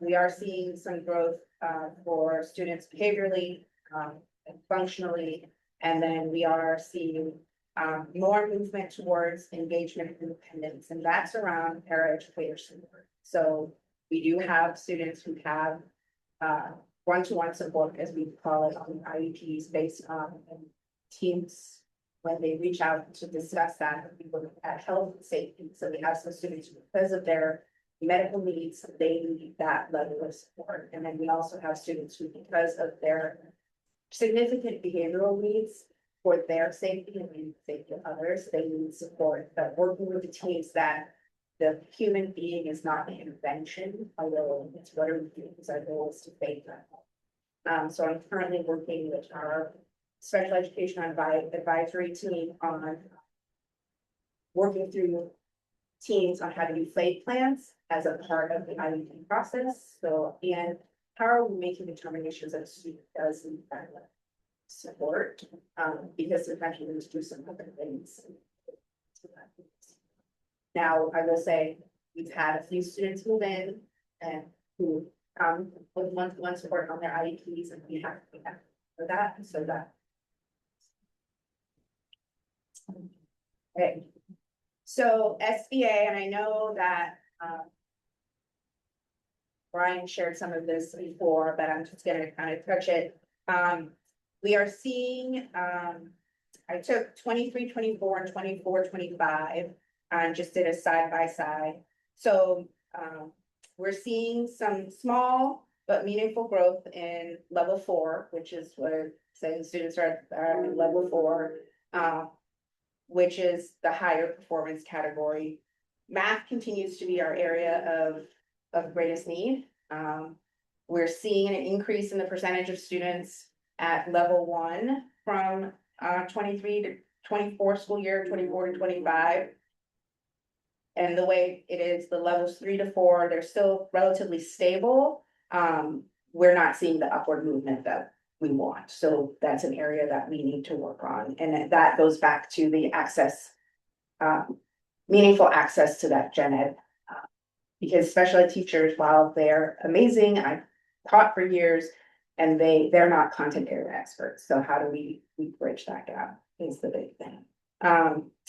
Science, for some reason, shows the largest year-over-year improvement, but that is only done 5th, 8th, and 11th grade.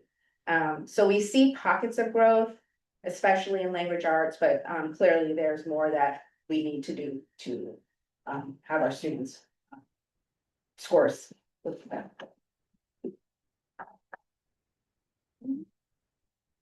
All right, then I wanted to look at graduation rates. So this is for the 24-25 school year. So if you will see in the blue are the students with disabilities.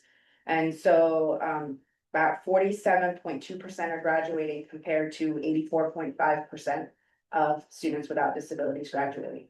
So clearly an area that we need to focus on. I know Principal Grisham, when I started, we talked about the team meets monthly to look at the grades of students. Their students are failing, and what are we doing to make sure they graduate? And not only graduate, but then have good outcomes once they leave us. Continuing students with disabilities are still at 16.7%, and then our dropout rate's 36.10%. So not numbers that I like to see that we need to work on, but it is the reality of what we're dealing with right now. So I think sometimes students with disabilities, it's just school can be hard, and what are we doing to help support them? I know they're doing co-teaching, but I think we are also looking at attendance rates and all of that to keep students getting to the end of the finish line. I have a question on this one. Sorry, I'm not sure how to phrase this right, but I liked what you said about not only getting them to graduate, but getting them to have a good outcome. And I don't know, I read it kind of quickly, but I read an article in the Herald that his Edmonds School District is being sued. And I can, do you know what I'm talking about? Yes. Yeah, and I could kind of see how well-intentioned people, there's a big push. We want people to have a diploma and to graduate, but if they're not ready, we might be also denying them access to good programs to help them be prepared for the real world. And I could also see how if this is a successful suit, that like a lot of people might be saying, wait a minute, like maybe I didn't get all I could from my public education. And like, how do we balance our strong desire to give kids a diploma and graduate them with making sure they really have what they need? So that to me is connected to their high school and beyond plan, which they start in middle school, and Director Toutant and Conkle have done a great job of bringing in the statewide high school and beyond plan so that it starts in middle school, which then has to connect to the student's transition plan in their IEP. Yeah. And then their IEP. So the state is actually, I was just reviewing transition IEPs today, and we're doing a lot of auditing on measurable goals, post-secondary goals. What do students, are they really going to be doing? And are we providing them their course of study? Is that what it looks like? So looking at those students and looking at those goals, and then I'm looking at, but why are they taking this class? We're saying that their goal is to do that. And we're looking at employment, education, and independent living for some students. So I think it's been one of those things that you just do as a part of the IEP. And now we're really trying to look at, no, this is where they're supposed to be at the end. Right. That's the purpose of the IEP. Correct. Drives their grades, because they drive their graduation. Correct. So being intentional about it. Right, and with the high school and beyond plan, the students, and I think, Director Goss, you have seen the program, I think we saw it in academic team, just showing what students really want to do, because sometimes they do an interest inventory, and when you're, ninth grader, you think you want to do that, but then it's supposed to be a conversation every year. And then it might change for some students depending on where they're at when they get closer to graduation. But really, we want them to graduate, but we want them to be prepared. It's the right thing to do, and so we don't want family coming back and saying, my child doesn't get to do anything. Yeah. And we also know it is complicated. I mean, I think it's an interesting complication. That's how I guess I would say it. That when we talk about graduation rate, we talk about how many students we're graduating for our students who we are working hand in hand with their families, who are going to continue in Lakewood, receiving the education that we believe they are not only deserving of, but it's critical to meet those goals. It counts against us as a district on our graduation. I know, sometimes our metrics drive the wrong behavior. And I think that it'll be an interesting case to watch unfold. I think when we talk about how did these things happen, I think they're well intentioned. I think they're also like, well, we're supposed to get everybody through. So I think there's a lot of competing pressures, and we have students who we know they are staying with us for every right reason. And we also know in a cohorts our size, every student who we have make that choice, we also know we stand by that percentage, but know that it's lower than it could be, right? And so I think there are pieces that we stand behind the work that we're doing, but I think it's also the strength of the conversation about what is behind the data when we look at it. Right. And I think it's also connected to now that students can stay through the age of 22. Right. I think families are also looking at that also. Yeah. And that's where our transition program comes into effect. And I think a lot of districts are looking at, they've kept their transition programs for a certain population of students, but I think that's starting to expand a little bit more. So. Discipline rates. So, always monitoring that, and as Cougar Creek shared, trying to do those positive behavior supports, but you can see that students with disabilities during the last couple of years have the most amount of discipline needs. And I will say we have students who are with us who have some significant behavioral concerns, and we handle those in different ways. So I applied for a reduction in restraint and isolation grant the last couple of years, and applied again this year. We got it again.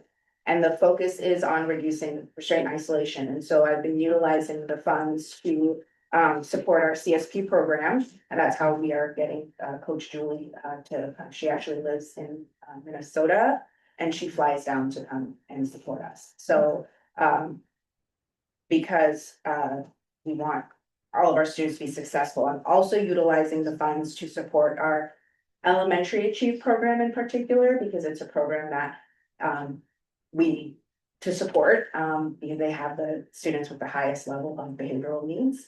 And so we have a BCBA supporting them. We had a consulting firm beforehand, and I felt that our what they were providing us was not what we needed. So we made a change to coach provide specific plans for the students. We've seen minimal growth there, but we're gonna keep working on it. So luckily having those funds those grant funds has allowed me to do that, because otherwise it's hard to have those people. Does the EXD have supporting programs for?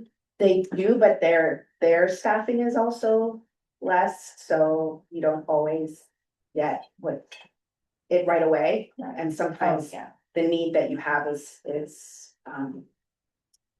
big, and also trying to make that systemic change also. And then part of the grant is they are providing, the OSPI is paying several different providers of money, and we can connect with them for free to come support our district. And so we're gonna do that, share with cabinet some of the information that's coming up to bring them in so we can do more district wide, so that we can support at that tier 1 level some of those behaviors. And it's free, right? Yeah. Okay, Exclusionary rates, you can see, I found it kind of interesting, students without disabilities. 1 day or less, 2 to 3 days, there's more, 4 to 5 days is more, but then when it comes to 6 to 10 plus days, you'll see that students with disabilities get higher there. I don't know, and I wanna look into, into that, that after 10 days, we have to do a manifestation determination to determine if it is a manifest of their disability. But we also don't want the students with the highest needs excluded. So it's a balance of supporting the needs of the student and supporting the needs of the building.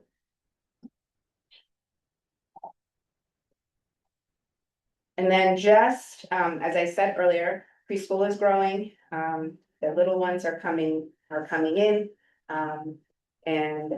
We were lucky enough to get a contracted teacher to start that third classroom for us. So part of that is our child find and evaluation status that, we are responsible for. We have students who are out there that might have disabilities, we're responsible for that. So we do send something out to pediatricians, daycares, so that they know you are in our school district, please come to private schools. Another example is our TK is opening up soon. And some of the families who applied, we had about 26 applicants. And some of the families who applied, when I reviewed, we do a couple of different screeners. Some of their areas were elevated where I felt that there may be a need to look at some social emotional or some other things. So I called those parents and said, I appreciate your application, but we really think we should look in a different way. And a couple of the families have taken us up on that. So, because that is something that we need to do. And then secondary transition, we talked a little bit about that. So our transition program has grown, which is good. We didn't have a full solid program. So we're really focusing on internships, getting them out in the community, leisure skills. We have 2 job coaches, and then our CSP teacher also does part transition. So we have 6 or 7 students that are accessing that program now. And the goal is when they are done, we are hoping through their internships, they will have a job at the end of it. So actually one student called today, so needed something because they're applying for a job. So we've got to work through that. So it's exciting to see they're connected with Goodwill, their kids closet, just doing all these different tasks because we want them to be able to be a normal citizen when they get out of us. So a lot of the students are in there have more needs than others, but it's been great to watch it grow. And then compliance and legal health is always part of special ed. As I said earlier, working on our transition IEPs, really trying to make sure that those IEPs are what's going to benefit students and connect to the high school and beyond plan. The other area that we're looking at is our post-school surveys. So every year we have to reach 60% of contact with graduating seniors from the year before. We've struggled with that the last couple of years. We get to about 35–40%. So revamping how we do that to make sure that our seniors understand why we're reaching out to them, and it's to find out we want to know, what are you doing? You finished, you graduated, how are you doing? So we're revamping that. Our transition staff help us make those phone calls. And it's very specific. They have to be phone calls, and even like nowadays, students don't want to answer the phone. So how do we work? And then isolation restraint is obviously our numbers have decreased on isolation restraint, especially in our programs where we put some of these extra resources. And then we have some other buildings where we saw an uptick at the start of the year, but we're seeing a decrease, but then working on with those buildings, specific students. And then staffing and capacity. So staffing has been a struggle this year. We do have quite a few open positions that we have had to fill with contracted staff. So we have a couple of SLPs, we have contracted with Marysville for 2 of their PTs, and then I just brought on a retired PT today to cover preschool, so. We don't have anyone not receiving services, but we are definitely contracting what I would like. And I'm working with Director Haynes and Tina Bustad on a game plan for how to get people to come to Lakewood and want to be a part of our district. But on the positive, as a couple of the folks in the agencies have reached out and said, we want to be in Lakewood, what do we do? And so working through that, because the agencies have their contracts and they won't let you talk to them, but trying to work through some of that so that they can be hired on to be with us. So that's an important thing.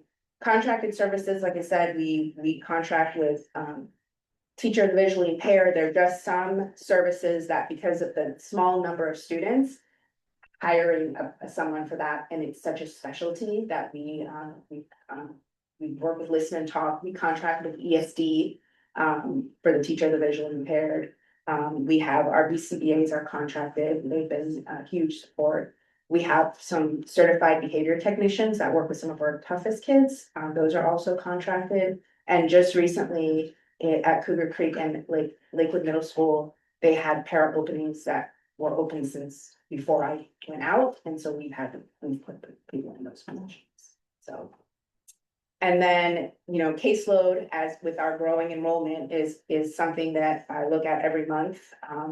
And making sure that staff are not overloaded and that they are compensated for their time, and then looking at, if we might need to open another section of this and that. So we're in the middle of that right now, looking at that, but we are growing.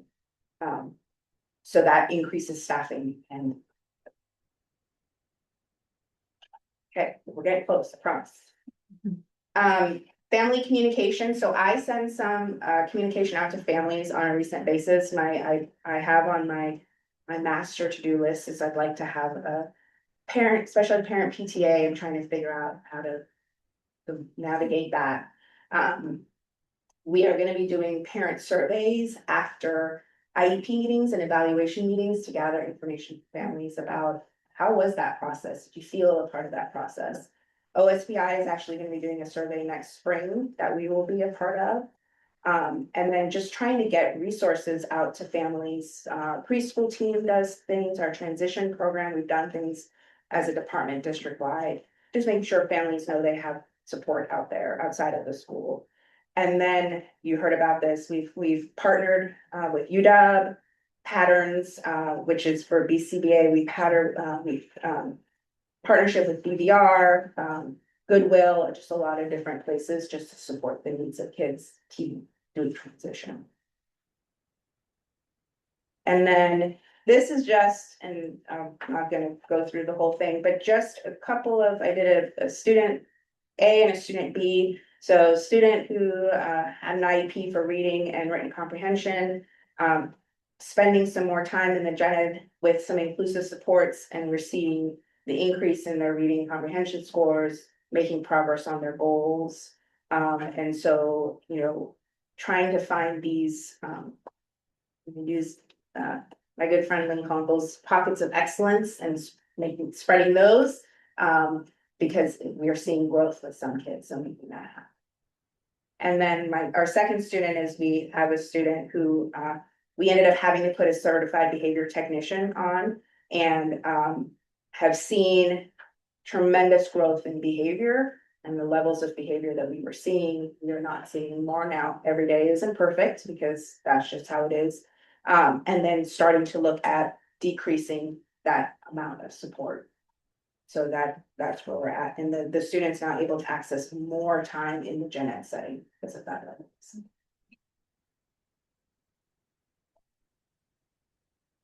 And then once again, so the things that are kind of our challenges right now are staffing shortages, the increasing complexity of student needs, so behavioral needs, anxiety, attendance, that social, emotional, mental health, kind of melted into one, and how do we support that? Safety and regulatory demands, just higher compliance looking at the different levels of compliance, making sure that students and staff are safe. That's a big area that working on. And then obviously the reduction of isolation and restraint because it's a traumatic thing for adults and students. So continuing to reduce that. And then looking ahead, kind of what the focus is, as I put second half of the year, but it's ongoing, is that meaningful inclusion. We don't want the students to just be in the room. We want them to be a part of that classroom and as Becky said earlier, that they are a part of that. And that's what we're trying to do. And then making sure that all of our decisions are data informed. So when we're making IEP team decisions, it's based on data that we've taken. If we're making decisions about the student needs a different placement or the student needs para support, that we're doing that utilizing data. So really working with staff on that. And then student independence. That's sometimes students do need a higher level of support, but that needs to fade away over time. What does that look like? And then obviously positive behavioral and social emotional supports. I think every building has students with behavioral needs at different levels. And so the students, where our goal is we don't want them to end up having to be in our Achieve program. How can we support them before we get to that level? A lot of that. And I did pretty good. Any questions?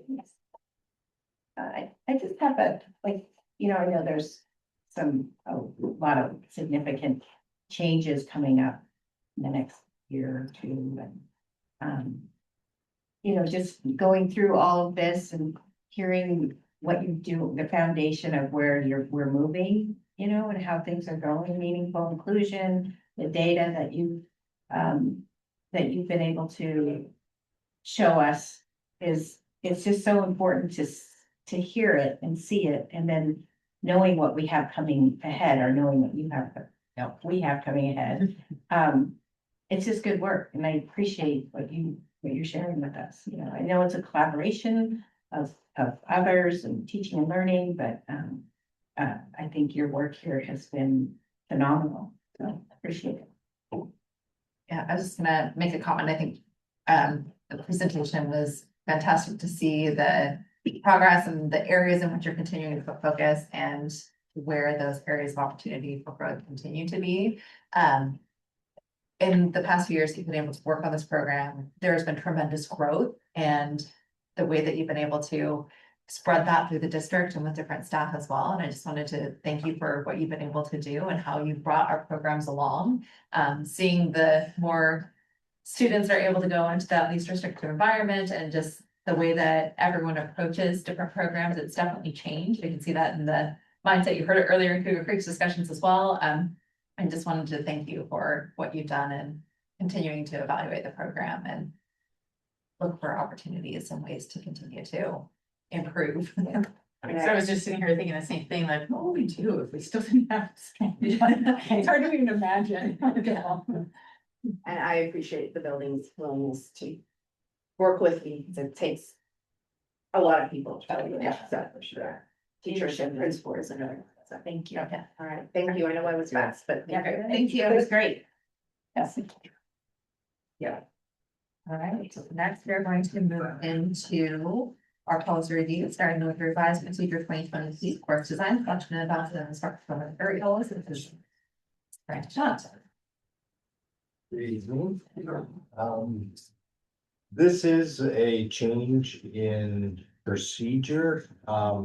But I did choose to bring it to you because, for one, it was an error on my part, back when we updated this in April 2025. I missed a particular passage. I would blame Word, but it probably was my fault. On page, I don't remember, second to the last page, it's in red, regarding excluding students from program and opt-out. And I just wanted to point that out to you, that should have been in there, so we're going to re-add that in.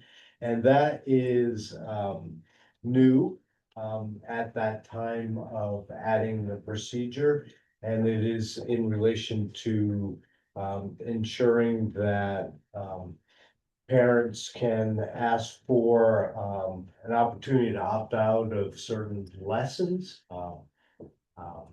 And we haven't quite been through a lot of these situations yet, so I would say that short-term lessons, maybe a lesson, an upcoming, 2 or 3 day lesson, something like that, that is based on their sincerely held religious beliefs. And, it's important that we, have a policy in place because, or part of our procedure in place, because recently there's a court, Supreme Court decision that triggered, these, types of statements and procedures and policies across the country.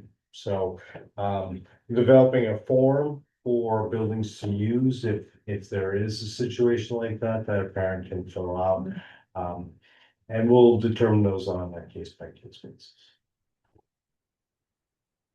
Do you have any questions about that? Yeah, I just have a question, like. Yeah. When I think of like, maybe. Comprehensive sexual health or something, Yeah. things where people opt out, like kind of frequently, like. Mhm. I can't imagine that we're giving somebody a real test on how sincerely they hold their religious beliefs, because we're trusting people, but it's also to me a little bit strange that. Their reason for opting out would need to be religious per se. Like, Yeah, can it and not just be a held value that, or you know what I mean, like, that's non. yeah, the Religious. wording is very intentional. Yeah. here. It definitely is very intentional, and I think that. That was something that we would manage on kind of a school building, school Yeah. principal level over time, when a parent would come and share that and we deal with that, but because of the very specific nature of the Supreme Court case. This passage was written. And I can tell you that the Supreme Court case really was about gender, inclusiveness in reading and lessons in the classroom. And I think that that's where we got to the sincerely held religious beliefs, is that they were, that the persons that had sued the school district were, saying that they had felt that those should not Okay, be. I that their student understand, would be. there's like a range of situations Yeah. there. Yeah, that's just a little bit of the context there. Yeah, no, I appreciate that context. Sure. Yeah, and in terms of comprehensive sexual health education, there's no change to any of the opt-out procedures like that. Okay. Thank you. Thank you. Next, you've got revised board policy 2106, program compliance, first compliance. Okay, so this policy had a couple of changes that I think that we could discuss as a first and final. So this is regarding our program compliance. What had changed is the removal of state and federal from the beginning opening passage around the program, just program requirements now. And then the addition of compliance requirements around unequal treatment of different types of individuals and adding in additional ones that are consistent with state law now and show up in multiple other policies, more commonly non-discrimination type policies. And so those are the additions there. I do want to note that Director Larson contacted me and suggested for clarity, I think, to reorganize the order of those, and I support recommending approval with that change, and I can read that change to you. So on bullet I, or letter I, he suggests, and again, I agree with the recommendation, that it would say the district is in compliance with statutes which prohibit unequal treatment of individuals on the basis of race, ethnicity, color, national origin, religion, creed, sex, gender identity, gender expression, sexual orientation, presence of any sensory, mental, or physical disability, including the use of a trained guide dog or service animal, honorably discharged veteran or military status, homelessness, immigration status, and citizenship status, which require equal access to Boy Scouts of America and other designated youth groups in activities supported by common schools. So all of the same groups or individuals are represented in the revision that Director Arson proposed.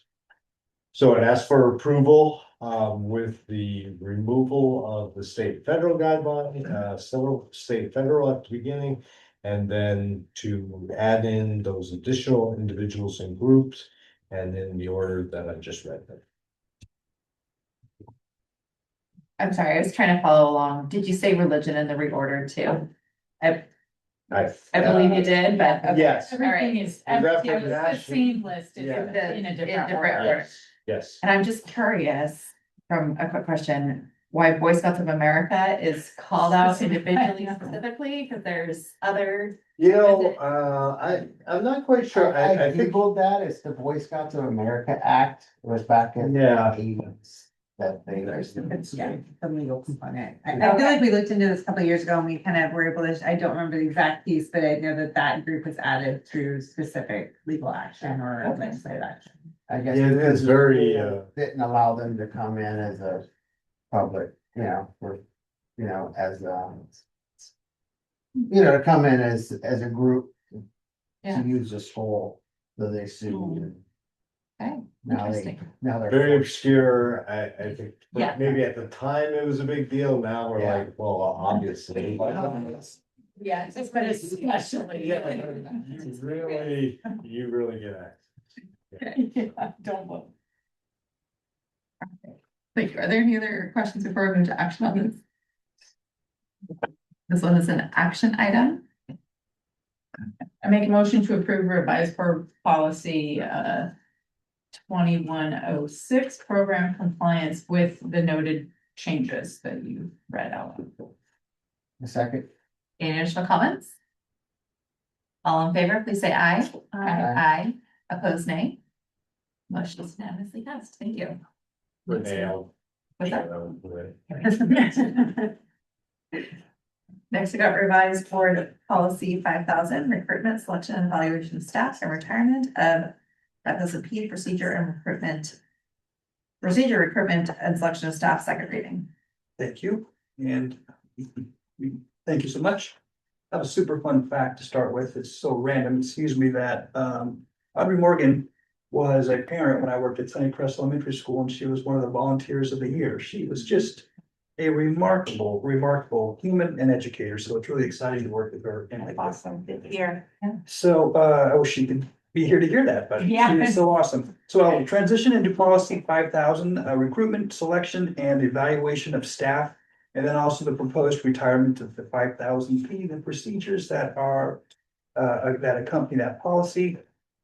The short condensed version is the revisions that are proposed, that are before you, basically capture the essence of current hiring practices.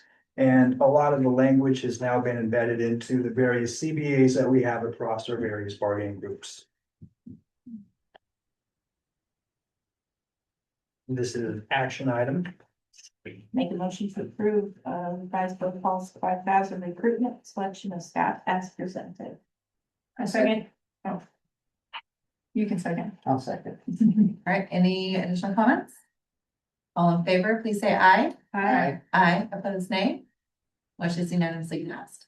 Just point out to me, I skipped an agenda item. We're going to go back to one, sorry. Revised board policy procedure 3141 P, non-resident student, second reading. Thank you. Thank you. And so this is an adjustment where we are adding some additional language that clearly states. If a student who is on a choice transfer is not successful in their ability to attend school consistently, that can be quite problematic for the students. And so we want to add some additional language that would allow us to rescind or deny a choice transfer for an applicant who has chronic attendance issues prior or is failing to attend school regularly and not performing academically well. Are there any questions regarding this one? That's also a section or a second reading, so this will be an action item. I'm gonna make a motion to approve, board policy procedure 3141P, non-resident students. I'm gonna pause real quick. I think this is a second reading of a procedure. Oh, it is. Sorry, thank you. But I think it's just for information. Oh, We don't need to okay, cut, so we don't need an action. No. Read a small session. All right, well, thank you. There was no action. Next we'll go back to item E, which is revised board policy 5010 and procedure 5010P, discrimination free workplace. Thank you. And so this one, as proposed, as you can see, what is being renamed. Previously, this was the non-discrimination and affirmative action, now being proposed as discrimination-free workplace. Along with the retitling, what we see is, I think that we have relatively fluid language when we look closely at how the WAC that is referenced here is defined. Is moving forward, we will reference the WAC, so as the WAC changes in regards to protected classes and behaviors that could be considered discriminatory, the policy will always be current with statute. Outside of that, we have general housekeeping. Any questions? Questions on this one? All right, this one is informational this evening. So thank you. Thank you. Next item is revised board policy 5011, sexual harassment of district staff prohibited, first reading. Thank you. This is also informational. And this update, the short version includes revisions that include the updated non-discrimination and the protected classes that I brought to the board earlier, or I guess it would, well, earlier in the school year, late last calendar year. And also just some general housekeeping. Outside of that, there are no significant changes. Any questions regarding this item? So this is also a first reading. And last we have revised board policy 1111, oath of office, first reading. Thank you. Thank you. All right, so this one might look familiar because we saw it in August of 2025. So this is an important policy that was recently suggested through WASA, and there is late December policy meetings of updates. As we know, policy 1111 speaks to the oath of office for newly elected, re-elected, or appointed directors and their commitment to upholding the state and the United States Constitution. Key changes to the policy since it was last updated include the ability to administer the oath virtually, the filing of the oath with the county auditor, and clarification of the official start of the director's term based on the method by which they come to serve on the board. Are there any questions regarding this policy update? This one was also a first reading. And with that, our policy review is complete. Now we'll move into our public portion discussion. An opportunity for to share different updates, including any committee and individual reports. I'll start with Dr. Gotts. You know, I attended the academic meeting last week and you know, again, I just want to kind of highlight the work that's being done, teaching and learning, collaboration with schools and you know, there's just in the meeting how each other work together, and it's just great. And I you know, I'm happy to be a part of it. It clearly is making a difference, and And it's just nice to see. It was super good to see Lizanne in the meeting as well. So yeah, thanks. That's all. Dr. Larson? Nothing really for me, just that it's second week of our 60-day legislative conferences. So, about it for me. Keep an eye out for whatever y'all want to comment on, I guess, or I don't know. Okay, great, thank you. All right, Dr. Krieger? I don't have much. Unfortunately, I was out of town and missed our meeting, which I kind of have the FOMO, like, I really enjoy those meetings. I'm glad Sandy was there, but I'm really sorry sincerely that I was not there for it.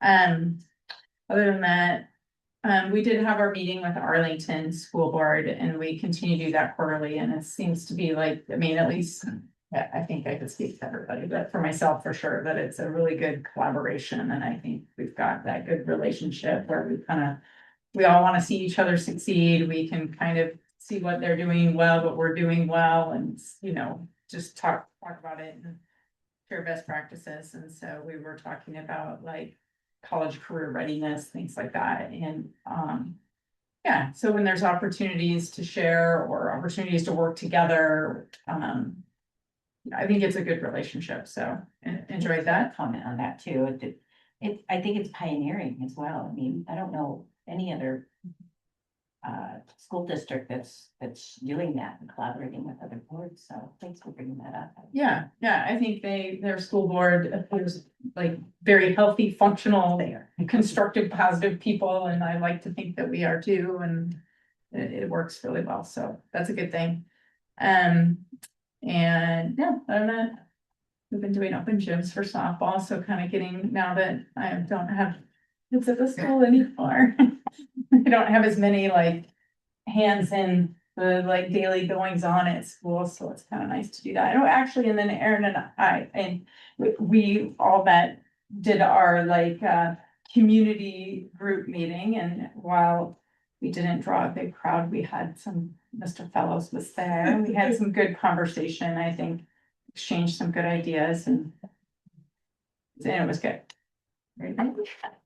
All right, so earlier this afternoon, we had our audit entrance with getting ready for this year's state audit. And so just kind of setting the ground for what's to occur. They were speaking complimentary of our district and what they're seeing so far and the way that we're being able to present information to them, which is always fantastic to hear. And so hopefully last year our audit went rather quickly. We'll see how we do this year, but they are we're very, again, complimentary of what we've been able to provide and what they're seeing in their initial findings and what they're looking at. And so we'll have that coming up in a couple months, month and a half, 2 months, to have the final results of that coming back. I did want to call out, I do not have a high schooler this year on the basketball team. I was with the youth basketball team last week for Lakewood. Their Lakewood Select program goes to Port Angeles, which is a lot of fun to see a lot of our kids from the district over there. But I was also I still follow our girls program. I just wanted to call out that we have one of our current basketball players that's continuing to break records, including one of the coaches' records that has been out there since I think 2007. And so it's just fun to see. It looks like they're also performing pretty well. And so it's a fun thing to celebrate. So yeah, Charlie's killing it, man. Yeah, I think she's broken 3 or 4 records so far She's this breaking year. the single game scoring record. She's broke that one like 2 times. Broke herself. Yeah, she broke the record herself multiple times now. So yeah. 14-year record. Yeah, there's been a few long-standing records that she's broken. So yeah, it's fun to see. And Yeah. she couldn't be a nicer kid, and she's Oh, one of yeah. our high school tutor cabinet facilitators, like she's just an outstanding student, just a wonderful, Very wonderful. cool. Love it. Yeah. All right. And that's all I had. But with that, our next regular meeting is February 4th, 2026 at 6 p.m. Other meetings, we have a special board board retreat on February 18th, 2026 at 4 p.m. And with that, our meeting is adjourned.